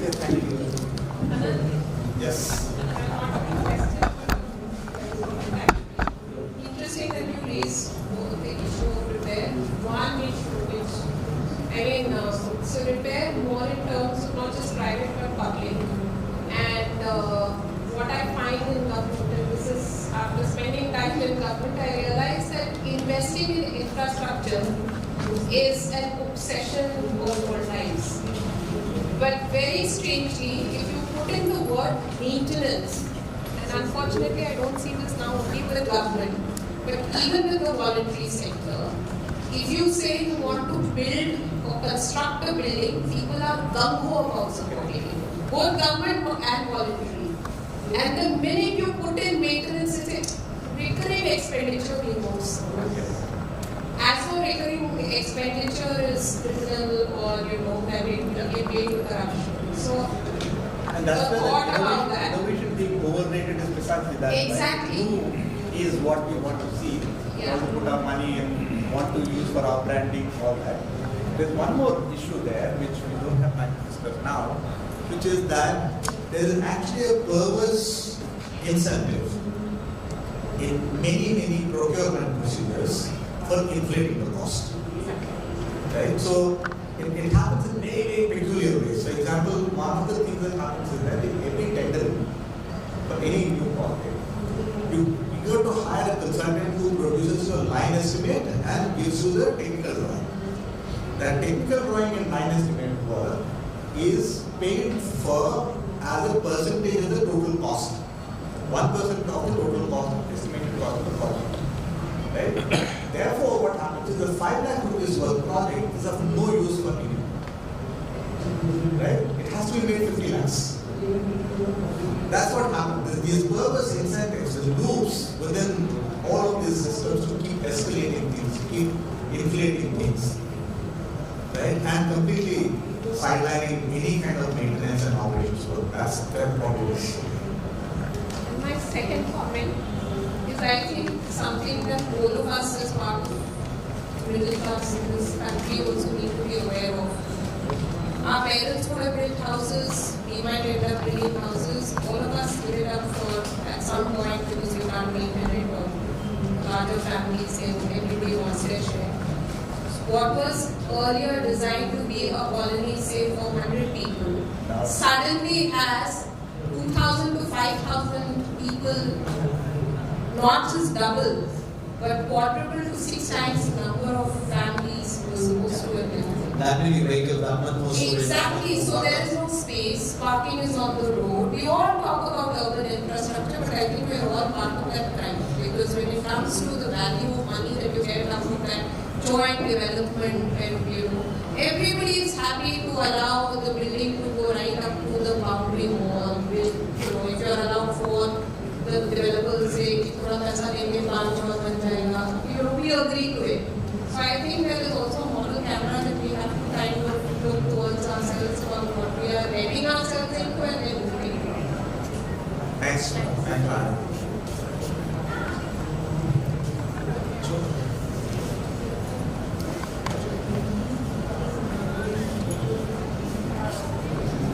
The next session is on digital data protection bill. I will be handing over the mic to Safar, SR Abhiyan and MDF to speak this over.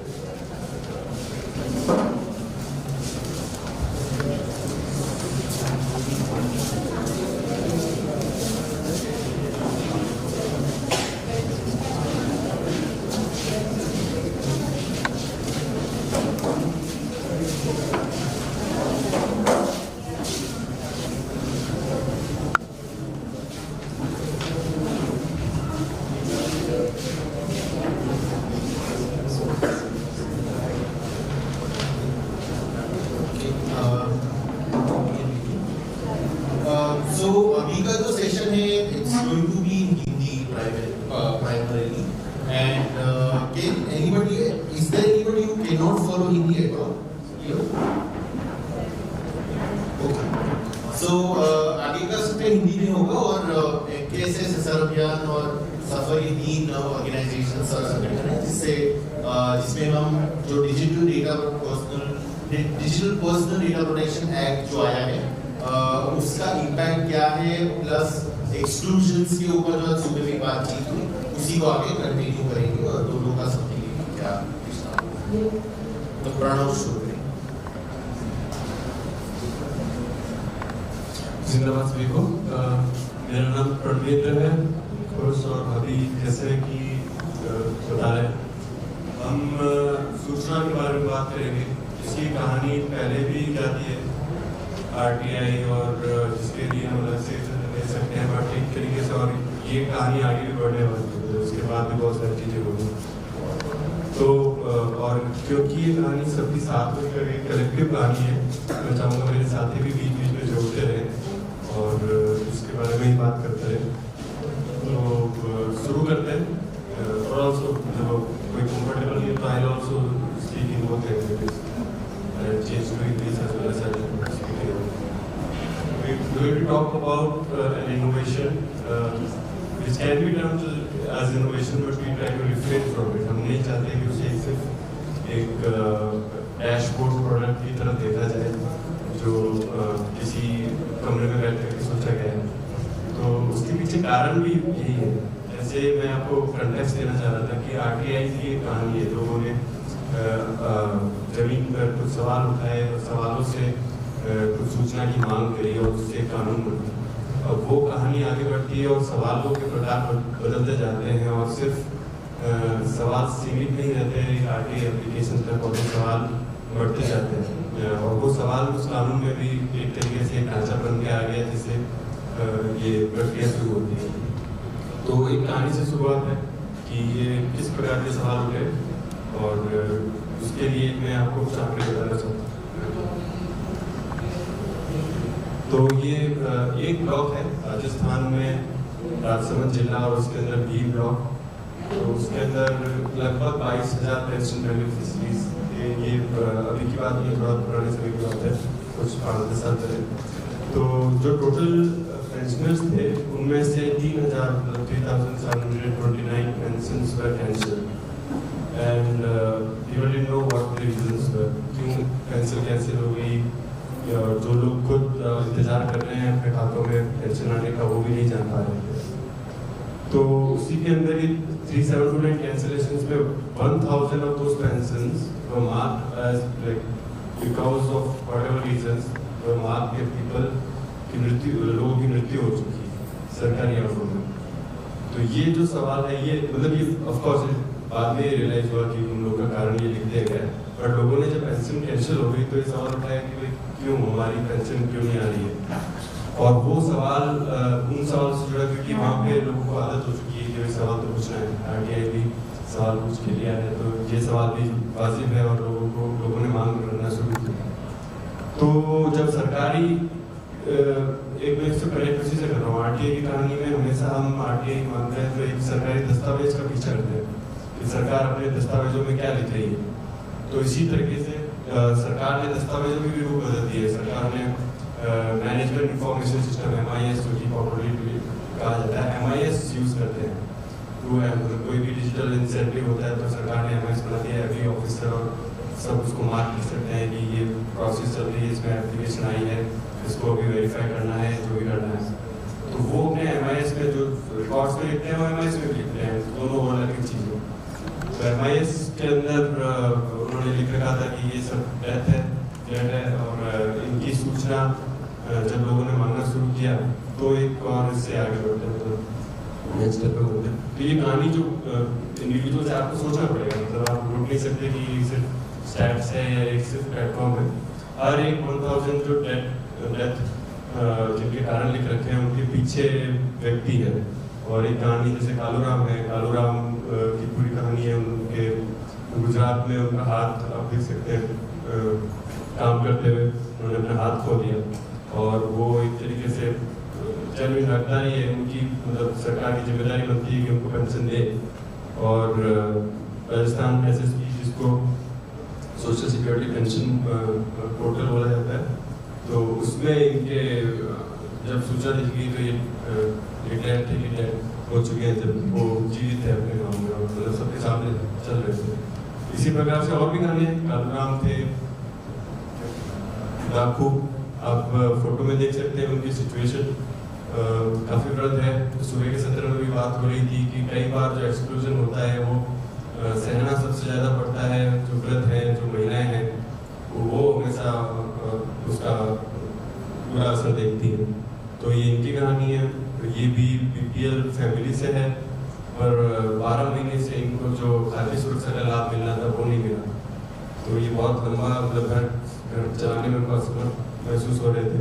उनके भी जो pension portal के record में 3 मार्च 2016 को दिखा रहा था कि उनकी मृत्यु हो चुकी जबकि वो जीवित थी। इसी प्रकार मेघराम जी है, ऐसी अनेक कहानी है, मतलब हजार तो सिर्फ एक ब्लॉक की कहानी है। ब्लॉक राजस्थान में अब तो 50 चल रहे हुए हैं, कितने ब्लॉक है? 350। हाँ 350 ब्लॉक है, तो उससे भी हजार कर दिया तो बहुत संख्या बहुत अधिक है। तो पॉइंट वापस हम फिर से आते हैं कि ये जो आंकड़े हैं जो मैनेजमेंट इंफॉर्मेशन सिस्टम में थे तो वो कैसे निकल के आए। तो ये फिर भी एक प्रोसेस बन गई। जब सवाल पूछे गए तो एक RTI में भी एक क्लॉज है सेक्शन 4 का सब क्लॉज, उसके अंदर ये लिखा गया कि सरकार की जिम्मेदारी बनती है कि वो ना सिर्फ सूचना मांगने पर दे जबकि सुओ मोटो डिस्क्लोजर भी करे। जब उनकी जिम्मेदारी बनती है उनके पास जो भी सूचना है और जो लोगों के हित में या जो लोगों को जरूरत पड़ती है उसको पहले से ही वो पारदर्शी तरीके से व्यवस्थित तरीके से उजागर करें। तो it is the responsibility of government to make this process as transparent as possible through whatever initiatives that they can think of. तो उसके ये सब चीज़ें कनेक्टेड उससे है कि ट्रांसपेरेंसी जब सरकार होती है तो किस तरीके से होती है। तो इसकी एक प्रक्रिया बन गई, इसी को मुद्दा बना करके लोगों ने पीछा किया और अल्टीमेटली जो प्रोसेस अभी चल रही है उसकी कहानी पे वापस आते हैं। ये डिजिटल डायलॉग कहा जाता है इसे, और इसका एक तरीके से रूप है जन सूचना पोर्टल। आगे चल करके देखेंगे, हम तो चाहते हैं कि जनता इंफॉर्मेशन सिस्टम बन जाए, पर अभी जो जन सूचना पोर्टल है वो एक उसके बीच की कड़ी है, जैसे कि बता रहा था कि आगे भी कहानी चलती रहेगी। तो ये एक कोशिश है RTI को ही इम्प्लीमेंट करने की, और इसके अंदर ट्रांसपेरेंसी इनिशिएटिव्स जो गवर्नमेंट लेती है वो किसी एक जगह बैठ कर के नहीं लेती, ये लोगों के साथ लगातार डायलॉग के थ्रू होता है। मतलब ये पूरी भागीदारी इसमें सिविल सोसाइटी की है, यानी जो भी एक मैं आपको उदाहरण देता हूँ कि मान लो पिछले 2-3 महीनों में कैसे उसमें काम हो रहा होगा। तो एक तरीके से एक प्रक्रिया है जिसमें कुछ विभागों को चिन्हित किया जाएगा, उसके ऊपर सिविल सोसाइटी की काफ़ी कोशिश रहेगी कि किस प्रकार की सूचना उन्हें एक्सेस करनी है, तो फॉर्मेट डिसाइड करेंगे। और उसके लिए सबसे पहले सरकार के MIS की एक बैठक होगी जिसके अंदर सरकार प्रदर्शित करेगी कि हमारे पास क्या क्या सूचनाएं हैं, और उसको समझ करके कि ये सरकार के पास सूचनाएं हैं और व्यक्तियों को गाँवों में किस प्रकार की सूचना जरूरत होगी, वो बैठ करके एक तरीके से सब लोग सामूहिक प्रयास से एक फॉर्मेट बनाते हैं। और फिर उसको वापस से सरकार के लिए, क्योंकि सरकार के 3 विभाग मतलब लोगों को जोड़ करके, और DOIT हमेशा वो एक इम्प्लीमेंटिंग एजेंसी है, और जो चिन्हित विभाग है जिसको उस सूचना के साथ में उसने उस सूचना को एकत्रित किया है और उस पर वो काम करते रहते हैं।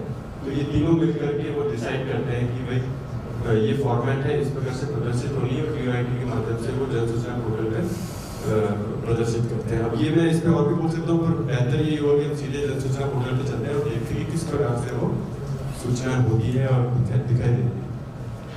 तो एक बार जन सूचना पोर्टल पे चलते हैं, ये लाइन कर दो, ये मैंने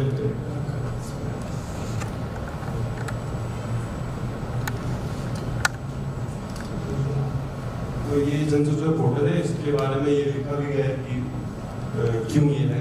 आप जाकर के देखें, ये है आप सब अपने फ़ोन में भी सेव कर सकते हैं, एक्सेस करके देखें, बहुत ही मतलब समय दे उसको समझे कि क्या क्या उसको उपयोगी जानकारी है। तो जन सूचना पोर्टल का ये एक पेज है कि इसमें इसको मोटर डिस्क्लोजर के बारे में लिखा गया है। और होम पे चले, मेरे साथी कमलेश है जो यहाँ पर मदद कर रहे हैं।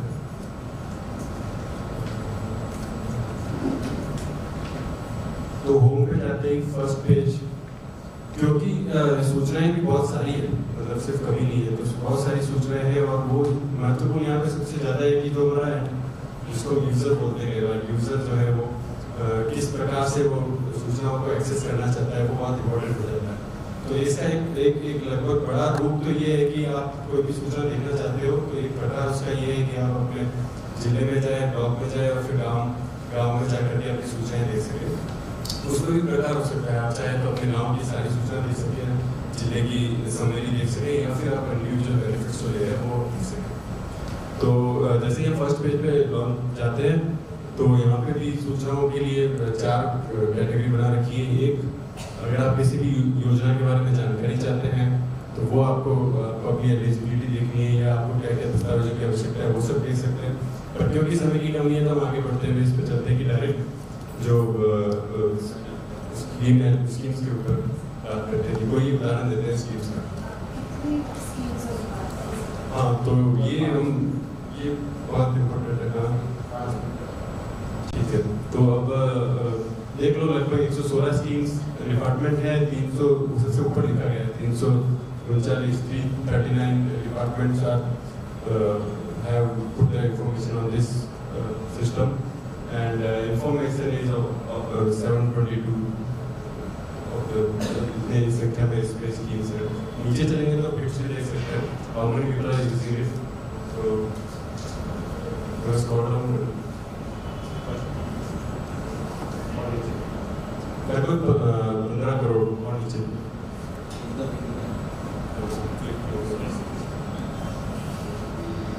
हाँ, तो यहाँ पे आप देख सकते हो विजिटर काउंट जो है वो 15 करोड़, और कितने सारी इंफॉर्मेशन लोग यूज़ कर रहे हैं।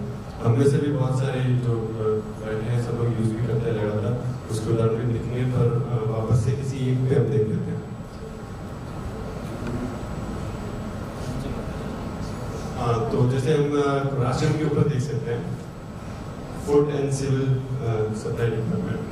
तो इसके अंदर भी आप चाहे तो अपने वहाँ की जो दुकान है उसमें कितना राशन आ रखा है वो भी आप चेक कर सकते हैं, या अपने राशन कार्ड के बारे में भी चेक कर सकते हैं। अभी हम देख रहे हैं कि राशन कार्ड होल्डर की और फिर हम इस पर क्लिक करेंगे कि शहरी या ग्रामीण में हम जिला देखेंगे, कौन से डिस्ट्रिक्ट में हम अपनी पंचायत शॉप को देखना चाहते हैं। कोई भी सेलेक्ट कर ले।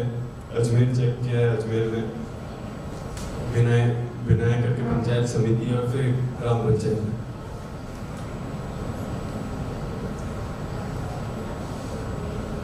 तो उसमें ये संख्या आ गई है कि हमारे पास बीपीएल कितने, एपीएल कितने, ये जो कैटेगरीज होती है पीडीएस में और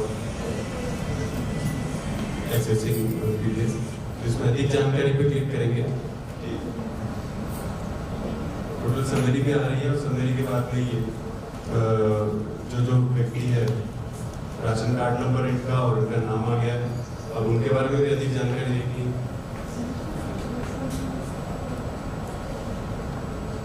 तो ये देखिए, ये उन्होंने मतलब आप मतलब पॉइंट के आपको बिल भी आ रहा है लास्ट में, आपने किस मिनट पे किस सेकंड पे आपने एक्सेस किया है और गेहूँ लिया है या फिर जो भी राशन की सामग्री है वो आपने कब कितने बार लिए, कितने किलो लिए, सारी जानकारी आप इसके ऊपर देख सकते हैं। और उसके अलावा ये सिर्फ इंडिविजुअल बेनिफिशरीज के थ्रू हम गए हैं, तो ऐसे और भी तरीके हैं। आप दुकानों में कितना मात्रा में पड़ा है खाना और ये खाद्य सामग्री वो सब देख सकते हैं।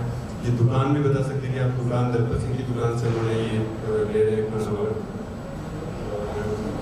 ये वहाँ पे स्टॉक की उपलब्धता, उस दुकान में कितने ये 3181 kg में तो गेहूँ है और गेहूँ के 2 कैटेगरीज में उन्होंने डिवाइड कर रखा है। तो ऐसी बहुत सारी सूचनाएं हैं, ये एक उदाहरण है वही समय की बाध्यता के अनुसार।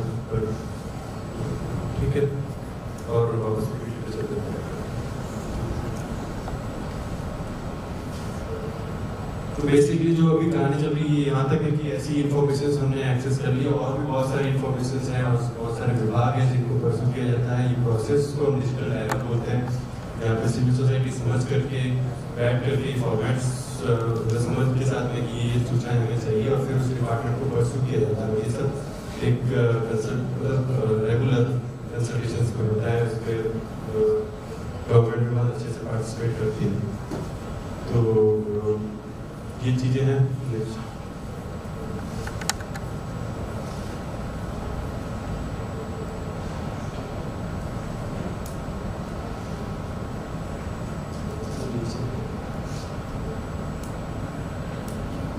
और अल्टीमेट ऑब्जेक्टिव है ये हमारा यही है कि ये जो मैनेजमेंट इंफॉर्मेशन सिस्टम है वो एक तरीके से, क्योंकि government is actually collective decision making को इम्प्लीमेंट करने का ये बहुत अच्छा जरिया है। तो इसके अंदर जो डेटा भी है वो सिर्फ मैनेज करने के लिए नहीं है, वो जनता की इंफॉर्मेशन है, जो हमारी इंफॉर्मेशन है। और जब वो अल्टीमेटली उसका रूप भी वैसा होना चाहिए कि जनता इंफॉर्मेशन सिस्टम हो, GIS के रूप में होती है। ठीक है, थैंक यू।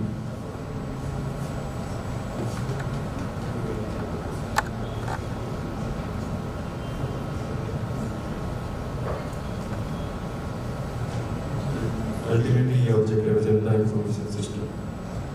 Thank you. और सवाल कुछ है या फिर आगे पूछा करेंगे? तो हमारे साथ में मेरे मतलब इसी प्रेजेंटेशन में जैसे कमलेश जी है, डिपार्टमेंट की DOIT की तरफ से ही वो कोऑर्डिनेट करने में मदद करते हैं और हम सिविल सोसाइटीज़ को कोऑर्डिनेट करने के लिए मदद करते हैं। और मेरे साथ में एक चतुर सिंह है, तो वो एक तरीके से डायरेक्ट की पॉइंट है जो लोग जब एक्सेस करना चाहते हैं इंफॉर्मेशन और कैसे उनके पास यूजर केसेस है जो वो समझते हैं और उनको इंफॉर्मेशन देते हैं।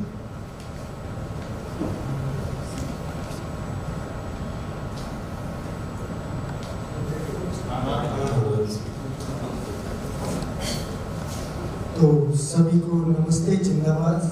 मेरा नाम चतुर सिंह है और मैं राजस्थान का रहने वाला हूँ।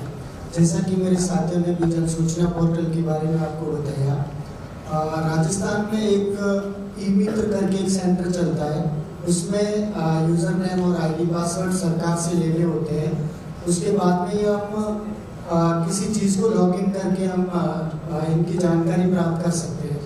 पर पिछले 2019 के बाद में जन सूचना पोर्टल जब ये चालू हुआ, उसके बाद में बहुत सारे लोगों को इतना फायदा हो गया है कि वो अपना राशन, पेंशन, चाहे वो नरेगा का हो या ऐसा कुछ अपना देखना हो, तो मेरा जो एक सेंटर चलता है जो MKSS की तरफ से चलता है, मैं उसी पे काम करता हूँ।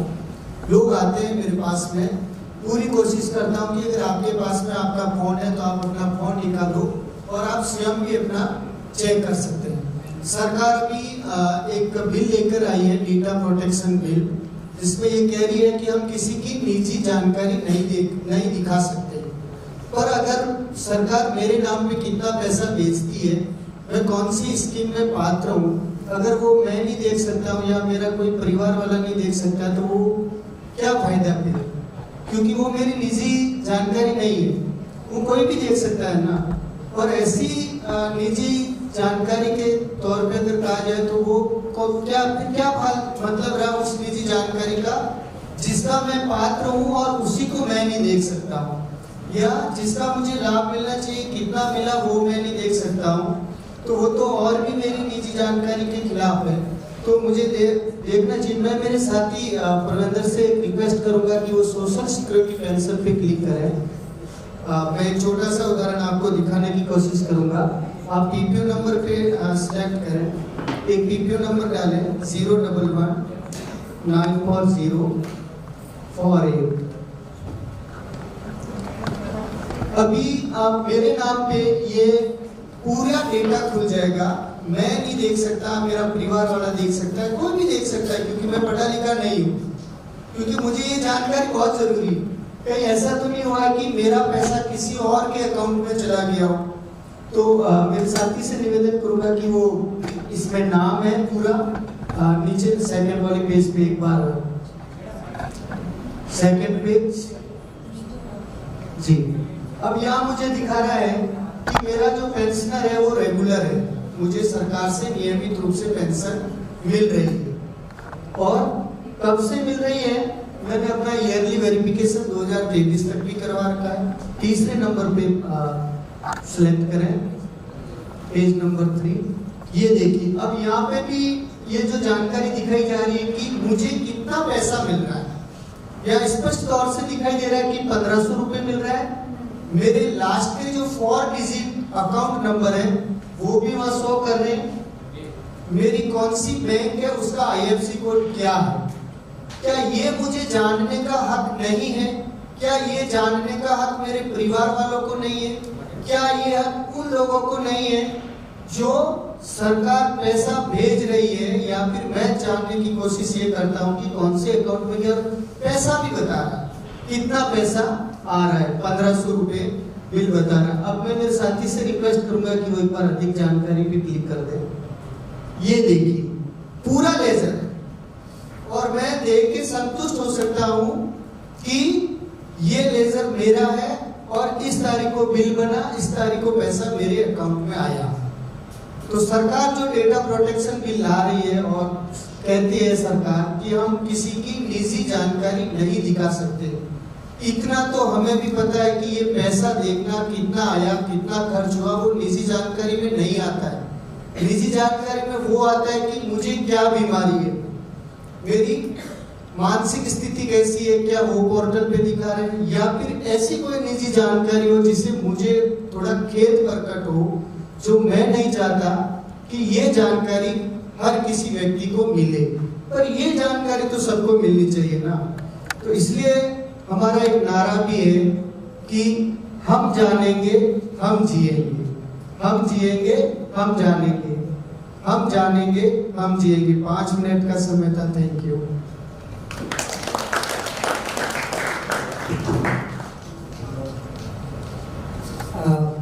नमस्ते, धन्यवाद चतुर भाई को।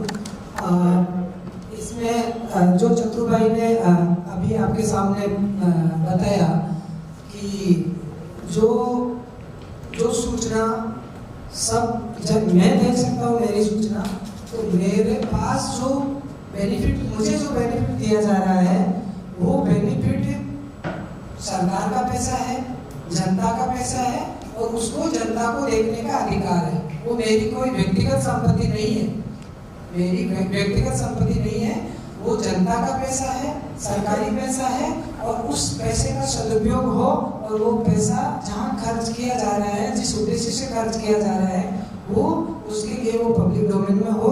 उसका एक उदाहरण जन सूचना पोर्टल है। और जन सूचना पोर्टल को अभी जो केंद्र सरकार जो बताया कि डाटा प्रोटेक्शन प्राइवेसी बिल आ रही है उसका हमने ज्ञापन भी दिया है, अपने जो उपखंड अधिकारी है उसको भी ज्ञापन दिया है, जिला कलेक्टर को भी ज्ञापन दिया है कि ये जो डाटा प्रोटेक्शन प्राइवेसी बिल है इसके नाम से जो हमारी सूचना हम खुद नहीं देख सकते, ये यूजर ने ये लॉगिन आईडी से अधिकारी जो है जो इम्प्लीमेंट कर रहा है वो देख सकता है, तो हम क्यों नहीं देख सकते? इसके पीछे हमारा यही है। मैं दूसरा एक उदाहरण आपके सामने देना चाहूँगा, ये कोऑपरेटिव डिपार्टमेंट। अब कोऑपरेटिव डिपार्टमेंट में ये किसानों का लोन माफ किया गया, कोऑपरेटिव सोसाइटी ने किसानों का लोन माफ किया। ये राजस्थान लोन विभाग 2019 स्कीम के तहत उसका लोन माफ हुआ। तो अब किन किसानों का लोन माफ हुआ आप उसको देख सकते हैं इधर। पहला नंबर ये एरिया वाइज है, इधर आपके पास नंबर है तो उससे देख सकते हैं, इधर एरिया वाइज में चल जाए। हाँ ठीक है, एरिया वाइज में कौन से वर्ष में, एक बार 2018 में माफ हुआ और दूसरी बार 2019 में माफ हुआ। जब राजस्थान में विधानसभा चुनाव हो रहे थे, भाजपा की सरकार थी उस दौरान हुआ, और फिर उस दौरान 2019 में 18 में कांग्रेस की सरकार बनी तो उस दौरान हुआ। तो अब जो भी कोऑपरेटिव सोसाइटी और भूमि विकास बैंक का उन्होंने जो लोन माफ किया है उसकी राशि भी है, और किस बैंक ने, आप इसमें चले जाइए अजमेर डीसीसी में आगे जी। अब इसमें एक ब्लॉक लीजिए किशनगढ़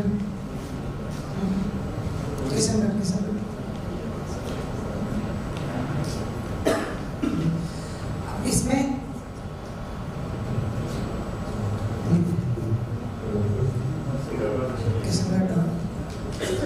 अब इसमें किशनगढ़ में जो ग्राम पंचायत है, हर ग्राम पंचायत में ग्राम सेवा सहकारी समितियां हैं, उनका लोन माफ हुआ है। राष्ट्रीयकृत बैंकों का लोन माफ नहीं हुआ है, ये जो ग्राम सेवा सहकारी समितियां हैं कोऑपरेटिव बैंक का, उनका लोन माफ हुआ है। तो वो सारी किसका माफ हुआ है, कितना माफ हुआ है, हम आगे इसमें डिटेल में जाए, अधिक जानकारी में जल्दी से चले जाए, अधिक जानकारी में कहीं पर भी चले जाए। तो अब ये आपको पूरा डिटेल दिखा देगा, किसान का नाम और वो किसान का एड्रेस और किसान की कितनी राशि माफ हुई है, कितनी राशि माफ हुई है।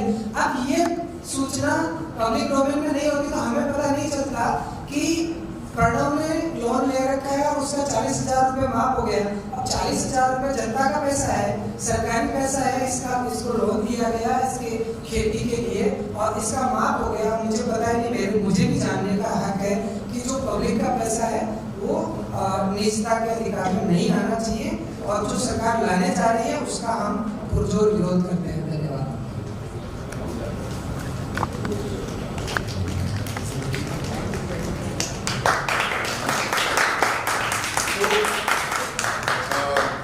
बेसिकली हमने दो चीजें देखी कि एक कि जो लोग एक्सक्लूड हो जाते हैं डिजिटाइजेशन की वजह से, उनकी लड़ाई से किस प्रकार से एक सरकार ने सिस्टम बनाया जिससे सूचना लोगों तक पहुंच पाए, एक्सक्लूजन क्यों हो रहा है वो समझ पाए, और उसके आगे की प्रक्रिया सरकार की जवाबदेही भी हम फिक्स करवाए। अब एक ये जो digital personal data protection act, अभी तो वो कानून पास भी हो गया है, तो अभी वो एक्ट बन गया है, तो मैं 5 मिनट लूंगा वेरी ब्रीफली समझाने के लिए कि वो ये जो कानून है वो क्या करता है एंड उसका इम्पैक्ट क्या पोटेंशियली हो सकता है। फिर लास्ट में कोई क्वेश्चन है तो हम ले सकते हो, फिर बातचीत क्लोज करेंगे। तो हमने तो कुछ प्रकार की सूचनाएं देखी जो जन सूचना पोर्टल पे अवेलेबल हैं, चाहे वो वेलफेयर राइट्स के बेनिफिट्स को लेके हो, चाहे वो लोन माफी के तरीके से हो, लैंड रिकॉर्ड्स की एक प्रकार की सूचना है जो पब्लिक डोमेन में रहती है, होनी चाहिए। कैंडिडेट्स जो चुनाव लड़ते हैं, जो इलेक्शन में हिस्सा लेते हैं, उनकी एसेट का डिस्क्लोजर, पब्लिक सर्वेंट्स की एसेट्स का डिस्क्लोजर, जो इलेक्टरल रोल्स हैं, हम आज भी देख रहे हैं कि इलेक्टरल बॉन्ड का भी जो सुप्रीम कोर्ट में मामला चल रहा है उसमें भी वो एक डिमांड है कि जो पैसा दिया गया है वो पता तो चलना चाहिए किसने पॉलिटिकल पार्टी को पैसा दिया है। ये बहुत अलग अलग प्रकार की सूचना है जो आज पब्लिक डोमेन में किसी ना किसी तरीके से रहती है। नेक्स्ट। और बहुत सारी ऐसी भी सूचनाएं जो किसी लॉ के तहत या किसी कानून के तहत डिस्क्लोज करी जाती है, जैसे एनएफएसए एक एग्जांपल है, जिसमें जितने भी एनएफएसए के रिकॉर्ड्स है उनकी फुल ट्रांसपेरेंसी के लिए कानून में ही प्रावधान है, वो मैंडेट जो और उसमें क्या क्या हो सकता है कि जो पब्लिक डिस्ट्रीब्यूशन सिस्टम है उनके रिकॉर्ड्स, सोशल ऑडिट के लिए जो भी रिकॉर्ड चाहिए होंगे इस पूरी प्रणाली के, उसके रिकॉर्ड्स, विजिलेंस कमेटी बननी है एरिया में, वो अच्छे से फंक्शन कर पाए उसके लिए इंफॉर्मेशन, और बाकी बहुत सारी अलग अलग छोटी छोटी सूचनाएं जो इस कानून के तहत डिस्क्लोज होनी है। तो अब इनका क्या होगा जब हम digital personal data protection act की बात करते हैं, तो इलेक्टोरल रोल्स से लेके इन सारी चीजों का क्या होगा वो एक सोचने वाली बात है। और आरटीआई एक्ट जैसे शुरुआत में प्रणव ने कहा था कि एक लोगों के आंदोलन से बना हुआ कानून है, जिसने माना है कि right to information is a cornerstone of democracy, कि उसके बिना हम हमारे जो हक है नागरिक होने के वो कैसे पूरे कर पाएंगे, वो एक सवाल हो सकता है। उसमें भी एक प्रावधान था जब आरटीआई एक्ट बना था, उसमें भी निजता को लेके, प्राइवेसी को लेके एक प्रोविजन दिया गया था, प्रोविजन 8(1) कि अगर कभी भी मैं आरटीआई फाइल करता हूं तो ऐसी कोई भी सूचना मुझे नहीं मिलेगी, information which relates to personal information और disclosure of which it has no relationship with any public activity और इंटरेस्ट। अगर जो मैंने सूचना मांगी है उसका पब्लिक एक्टिविटी इंटरेस्ट से कोई लेना देना नहीं है तो मुझे सूचना नहीं मिलेगी। या फिर अगर वो अनवारंटेड इन्वेजन ऑफ प्राइवेसी, किसी एक व्यक्ति की प्राइवेसी में अनवारंटेड इन्वेजन करती है तो वो भी सूचना मुझे नहीं मिलेगी। अगर ऐसा कुछ भी होता है तो सेंट्रल पब्लिक इंफॉर्मेशन ऑफिसर और स्टेट पब्लिक इंफॉर्मेशन ऑफिसर या फिर अवेलेबल अथॉरिटी एक लार्जर पब्लिक इंटरेस्ट को अगर जस्टिफाई कर पाते हैं तभी वो उस सूचना को देंगे। तो इसमें भी उन्होंने वो प्रावधान बनाया है कि कैसे प्राइवेसी का हनन ना हो, और लास्ट में उन्होंने वो एक लाइन लिखी थी कि जो सूचना, the information that can not be denied to parliament, जो हमारे पार्लियामेंटेरियंस है, if a set of information can not be denied to them then it can not be denied to any other person. तो RTI के act में भी privacy को ध्यान में रखते हुए एक बहुत स्ट्रॉन्ग आर्टिकुलेशन था। बट अगर हम नेक्स्ट स्लाइड पे देखें तो जैसे ही digital personal data protection act लागू हुआ तो उसने उस एक्ट का भी एक प्रावधान है कि जिसमें आरटीआई का ये पर्टिकुलर क्लॉज जो इन अ वे प्राइवेसी को प्रोटेक्ट भी करता है और पब्लिक इंटरेस्ट को भी प्रोटेक्ट करता है। अगर पब्लिक इंटरेस्ट है तो वो दिया जा सकता है, उस पूरे ही जो पूरा प्रावधान है उसको हटा दिया गया है। वहां तक की जो लाइन थी कि जो पार्लियामेंटेरियंस को इंफॉर्मेशन डिनाई नहीं की जा सकती है, वो लोगों को भी नहीं डिनाई की जा सकती, वो भी लाइन इस डीपीडीपी एक्ट में हटा दी गई है। So now any information which relates to personal information वो अब किसी भी तरीके से डिस्क्लोज नहीं हो सकती है। अगर आप नेक्स्ट हो, इस एक्ट में जो 2-3 और चीजें हैं जिसपे आप सबका ध्यान लाना चाहता हूं कि ये एक्ट तब अप्लाई होता है जब किसी भी प्रकार की डिजिटल इंफॉर्मेशन को प्रोसेस किया जाए। प्रोसेस जब मेरे पास अगर मान लो आज हम यहाँ पे 50 लोग बैठे हैं, if I make you all register on an attendance sheet, जब तक वो फिजिकल पेपर है तब तक दिक्कत नहीं है, but if I the moment I click a photo of it और I put it on an excel sheet और I make a PDF of it, तो जैसे ही वो चीजें करी वो डिजिटल पर्सनल डेटा में माना जाएगा। और उस वहां से लेके उसका मैं जो भी यूज करूं, कल उठ के अगर डीईएफ को या किसी और पार्टनर को ये सूचना चाहिए और वो ईमेल के द्वारा फॉरवर्ड करी जा रही है, या अगर गवर्नमेंट ऑफ तेलंगाना वो सूचना मांगती है और वो उनको पास ऑन की जाती है, तो anything after that point in time will fall under this act. इसके अलावा पर्सनल डेटा ब्रीच क्या होगा वो भी उन्होंने बहुत बड़ा दायरा लिखा है इसमें। तो उसका एग्जाम्पल एक है कि बहुत सारे सामाजिक संगठन, ऑर्गेनाइजेशन और काफी लोग जो इस क्षेत्र में काम करते हैं, हमारे पास लोग आते हैं कि हमारी ये ग्रीवेंस है, ये चीज अटक रही है, हमें ये नहीं मिल रहा है, वो नहीं मिल रहा है, और ऐसे बहुत सारे लोग आते हैं। ऐसा नहीं है कि कोई एक आध 2 लोग आ जाते हैं। अगर कल उठ के कभी भी कोई भी व्यक्ति ऐसा कहता है कि हमारी पर्सनल जो डेटा है, हम आपके पास आए थे कि हमारी ये शिकायत है, आप फाइल कर दो, या हमारी एप्लीकेशन है, फाइल कर दो। अगर वो कहीं से भी कहता है, कहीं से भी कोई भी कहते हैं, कोई भी, मतलब वो जरूरी भी नहीं वो मेरे पास आए हो, कि मैं नहीं चाहता था कि इसका यूज हो, या इसका मतलब मेरी पर्सनल जो आइडेंटिटी है उसका वायलेशन हो रहा है, तो वो तुरंत इस दायरे में एज अ मतलब उसका ब्रीच माना जाएगा। एंड इसीलिए उन्होंने जो वर्ड यूज किया unauthorised processing of personal data, उसका, और accidental disclosure, acquisition, sharing, use, alteration, destruction और loss of access to personal data that compromises confidentiality, integrity. मतलब ये इतना बड़ा दायरा है कि इसमें हर कोई चीज, यहाँ बेटा हर एक व्यक्ति आज को क्लेम कर सकता है कि नहीं मेरे ये इंफॉर्मेशन का ब्रीच है। और द बिल अमेंड, जो से मैंने कहा कि जो राइट टू इंफॉर्मेशन के तहत भी जो चीजें मतलब एक्सेसिबल थी वो भी हटा दी गई है।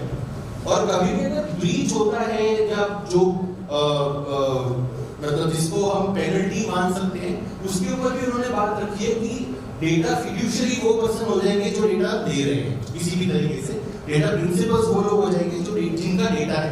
आप सब डेटा प्रिंसिपल्स हो, अगर मैं आपका डेटा एक रजिस्ट्रेशन फॉर्म में ले रहा हूँ और उसको एक्सेल में चढ़ा तो मैं डेटा फिड्यूशियरी बन जाता हूँ। और इस एक्ट के तहत मुझे इसको फिर लागू करना होगा।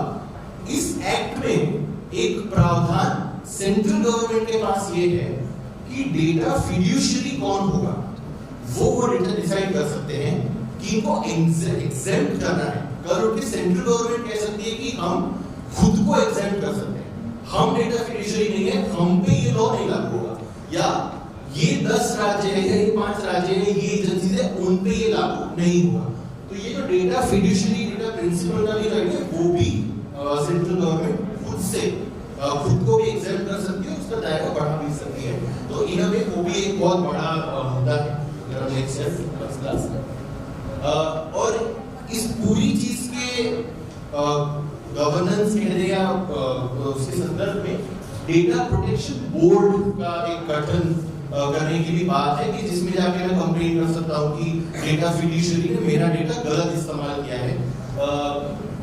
उस बोर्ड के पास राइट्स है या उस बोर्ड के पास पावर्स है कि वो कंप्लेनेंट के हित में, मतलब जो भी डेटा फिड्यूशियरी है उसके ऊपर 500 करोड़ तक की पेनल्टी भी लगा सकते हैं। वो बोर्ड में कौन होगा वो सिर्फ और सिर्फ सेंट्रल गवर्नमेंट डिसाइड करेगी, उसमें कोई प्रोसेस नहीं है, it is selection, it is not even nomination या किसी प्रक्रिया के तौर पे है। उनकी अपॉइंटमेंट से लेके time period, every single thing of about the digital personal data protection board will be determined by the central government। तो कहीं ना कहीं सेंट्रल गवर्नमेंट के पास बहुत ज्यादा पावर है खुद को एग्जेम्प्ट करने का भी, और ये बोर्ड भी कैसे चलेगा उसके आधार पे। तो ये इस कॉन्टेक्स्ट में जो हमने जन सूचना पोर्टल देखा, बातें सुनी, उसके ऊपर एक बहुत बड़ा असर है।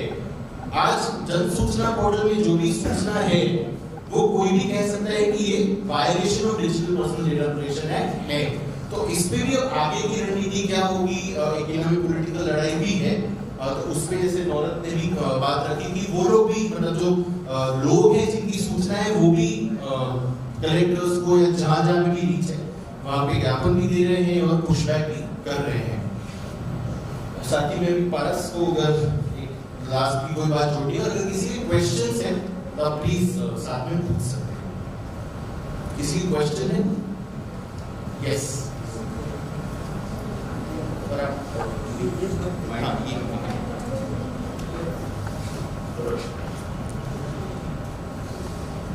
मैं जानना चाहता हूँ क्यों लोग दूसरे लोग का इंफॉर्मेशन देखना चाहते हैं। First thing, okay, it's like government is giving money, bother about what government is giving to you. Don't bother about what government is giving to others. Okay, it's like, and government is trying to protect that information because someone is trying to breach the data. That's the main intention behind it. Okay, people are saying that वो information दिख रहा है, वो information सब मैं देखना चाहता हूँ. It's like I'm carrying 1 lakh rupees. I'm living in a scenario where we see regularly and there was no digital data of this. If I'm carrying 1 lakh rupees with me, okay, if a thief sees that, he will try to grab it or he will try to snatch from it. The same way, if a person puts that he has been given 1 lakh rupees from the government, what does a preacher do? He will definitely try to snatch it. I mean to say, if a hacker knows that a person has got 1 lakh rupees from the government, what will he do? He will definitely try to snatch it. Then why should a common man or a common man's information should be kept open to everyone? It has to be kept secret, and that is what that means. So,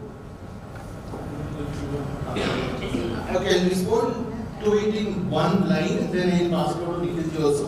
One, when we say कि इसको मिला है, उसको मिला है, there are also many people who don't get it. So when I get money, someone else is not getting it. So who is not getting it? The person should know who is getting it also.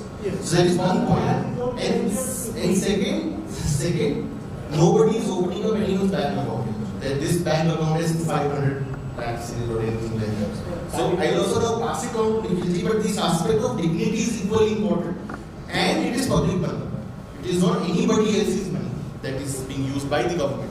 So we are from the right to information movement.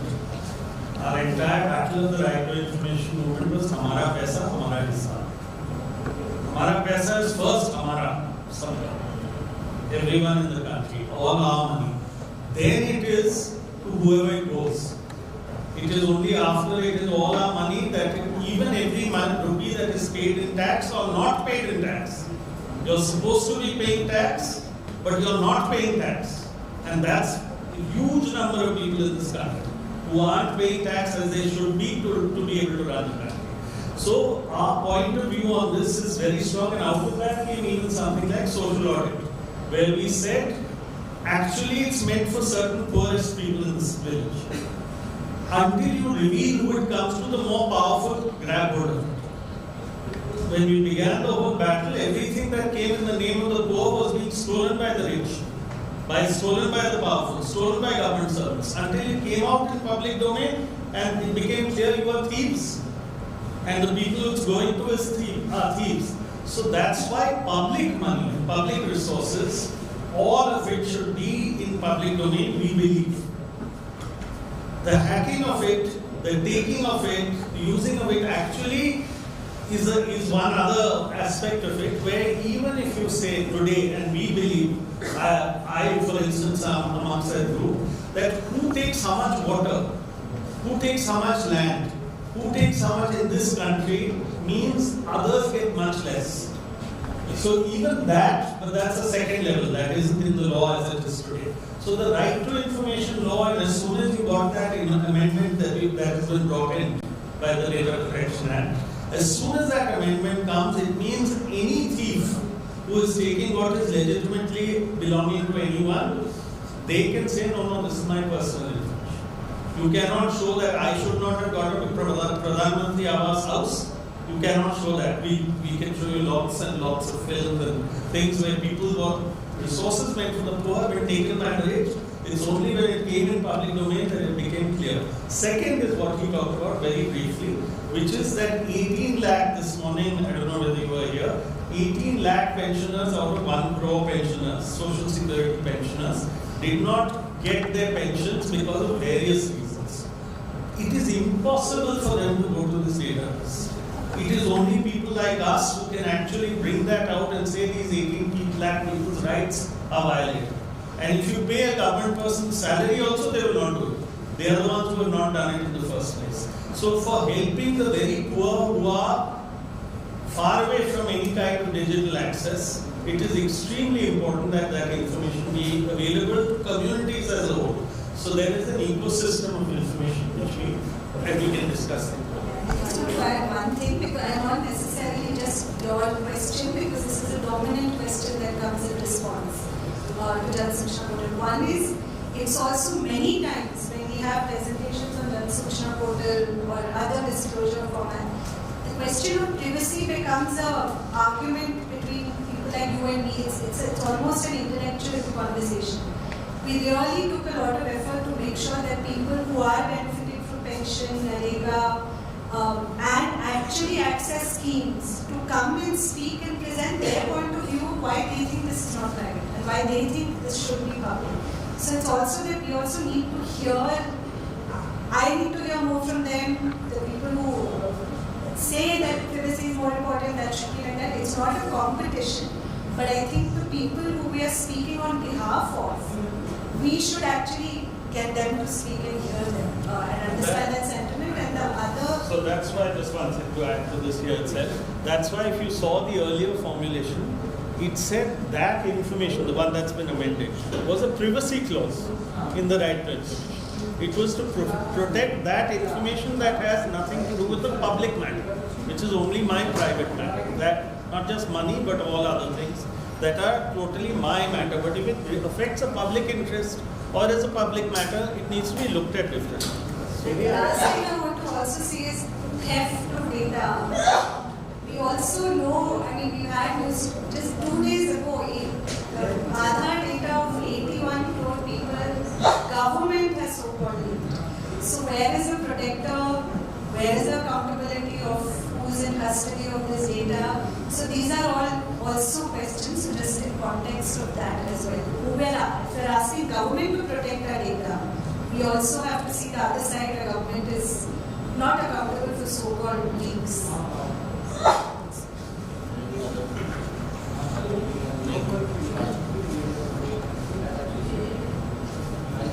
मेरा नाम पारस बंजारा है और मैं social accountability forum for action and research के साथ काम कर रहा हूँ और हम जो लोग हैं एक मजदूर किसान शक्ति संगठन और सूचना रोजगार अधिकार अभियान राजस्थान में जो लगभग 100 से ज़्यादा संस्था संगठनों का नेटवर्क है, उनके साथ मिलकर हम काम करते हैं। ये जो प्रिवेसी है वो उसका सबका अपना एक नजरिया है उसको सोचने के लिए। जैसा आपका सवाल था उसी में मैं भी ऐड करना चाहता हूँ कि प्राइवेसी सबका अपना अपना नजरिया है, लेकिन प्राइवेसी में जो लोग बेनिफिशरी हैं या जो जिनका एंटाइटलमेंट है जो उनको मिलना चाहिए उनका भी अपना एक नजरिया है। क्योंकि ये जब जितने भी पॉलिसीज बनते हैं, कानून बनते हैं, उसमें उनका पक्ष नहीं आता है और वो उनका पक्ष है कि जो मार्जिनलाइज्ड सेक्शन के लोग हैं जिनको जो चीज मिलनी चाहिए उनका नजरिया है कि वो चाहते हैं वो प्राइवेसी, उनके लिए प्राइवेसी मेरे लिए कुछ अलग हो सकती है, प्राइवेसी रक्षिता के लिए कुछ अलग हो सकती है, प्राइवेसी आपके लिए कुछ अलग हो सकती है। लेकिन यदि हम बिल्कुल मार्जिनलाइज्ड सेक्शन के पॉइंट ऑफ व्यू से सोचें कि उसके लिए प्राइवेसी क्या है, तो उसके लिए प्राइवेसी का सम्मान वो भी करते हैं। उनके लिए डिग्निटी की प्राइवेसी, उसकी आइडेंटिटी की प्राइवेसी हो सकती है, लेकिन जहां उसको बेनिफिट मिलता है, जहां उसको कोई लाभ मिलता है, वहां उसकी प्राइवेसी नहीं आती है। प्राइवेसी ऐसी प्राइवेसी उसके काम की नहीं है जो उसके मार्जिनलाइज्ड जो चीज है, जो वंचना है उसकी, उसको और बढ़ा दे। वो प्राइवेसी उसको नहीं चाहिए, इसलिए बड़ा है। और ये प्राइवेसी उसकी छोटी छोटी चीजों के लिए, उसको कितना राशन मिलता है, कितनी उसको पेंशन मिलती है, कितना उसके गांव में छोटा छोटा खर्चा हुआ है, वो यदि उसको नहीं पता होगा तो इस देश का हिस्सा ही नहीं है। वो अपने आप को कैसे मानेगा कि इस डेमोक्रेटिक कंट्री में उसका कहीं ना कहीं योगदान करता है। तो मैं यही हम खत्म करते हैं इस सेशन को और हम एक गाने के साथ इसको खत्म करने की करेंगे बात। तो मेरे साथियों से निवेदन करूंगा और ये गाना भी है हमारे साथी बेने और चारों जिन्होंने लिखा है और सूचना के अधिकार आंदोलन का ये गाना है और यही कहता है गाने कि हम क्या चाहते हैं। वो जो मार्जिनलाइज्ड सेक्शन का व्यक्ति है वो क्या चाहते हैं, उसके लिए प्राइवेसी क्या है और क्या चाहिए और क्या नहीं उसको चाहिए। मेरे सपनों को जानने का हक है, मेरे सपनों को जानने का हक है, क्यों सदियों से टूट रहे इन्हें सजने का नाम नहीं, क्यों सदियों से टूट रहे इन्हें सजने का नाम नहीं। मेरे हाथों को ये जानने का हक रे, मेरे हाथों को ये जानने का हक रे, क्यों बरसों से खाली पड़े इन्हें आज भी काम नहीं, क्यों बरसों से खाली पड़े इन्हें आज भी काम नहीं। मेरी भूख को ये जानने का हक रे, मेरी भूख को ये जानने का हक रे, क्यों गोदामों में सड़ते हैं दाने, मुझे मुट्ठी भर धान नहीं। क्यों गोदामों में सड़ते हैं दाने, मुझे मुट्ठी भर धान नहीं। मेरी बूढ़ी माँ को जानने का हक रे, मेरी बूढ़ी माँ को जानने का हक रे, क्यों गोली नहीं सुई दवा खाने, पट्टी टाके का सामान नहीं। क्यों गोली नहीं सुई दवा खाने, पट्टी टाके का सामान नहीं। मेरे बच्चों को ये जानने का हक रे, मेरे बच्चों को ये जानने का हक रे, क्यों रात दिन करे मजदूरी, क्यों शाला मेरे गाँव नहीं।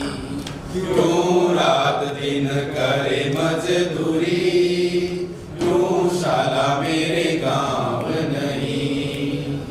मेरे गाँव को ये जानने का हक रे, मेरे गाँव को ये जानने का हक रे, क्यों बिजली न सड़कें न पानी, खुली राशन की दुकान नहीं। क्यों बिजली न सड़कें न पानी, खुली राशन की दुकान नहीं। मेरे राम को ये जानने का हक रे, रहमान को ये जानने का हक रे, रहमान को ये जानने का हक रे, मेरे राम को ये जानने का हक रे, क्यों खून बहे सड़कों पे, क्या सब इंसान नहीं। क्यों खून बहे सड़कों पे, क्या सब इंसान नहीं। मेरी जिंदगी को जीने का हक रे, मेरी जिंदगी को जीने का हक रे, अब हक के बिना भी क्या जीना, ये जीने के समान नहीं। अब हक के बिना भी क्या जीना, ये जीने के समान नहीं। अब हक के बिना भी क्या जीना, ये जीने के समान नहीं। ला ला ला ला ला ला ला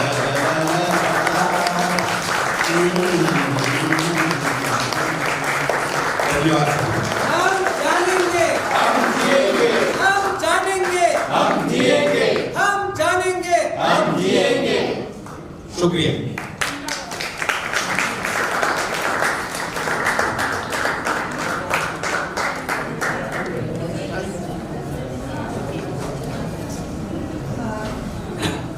Anyone else have any other questions?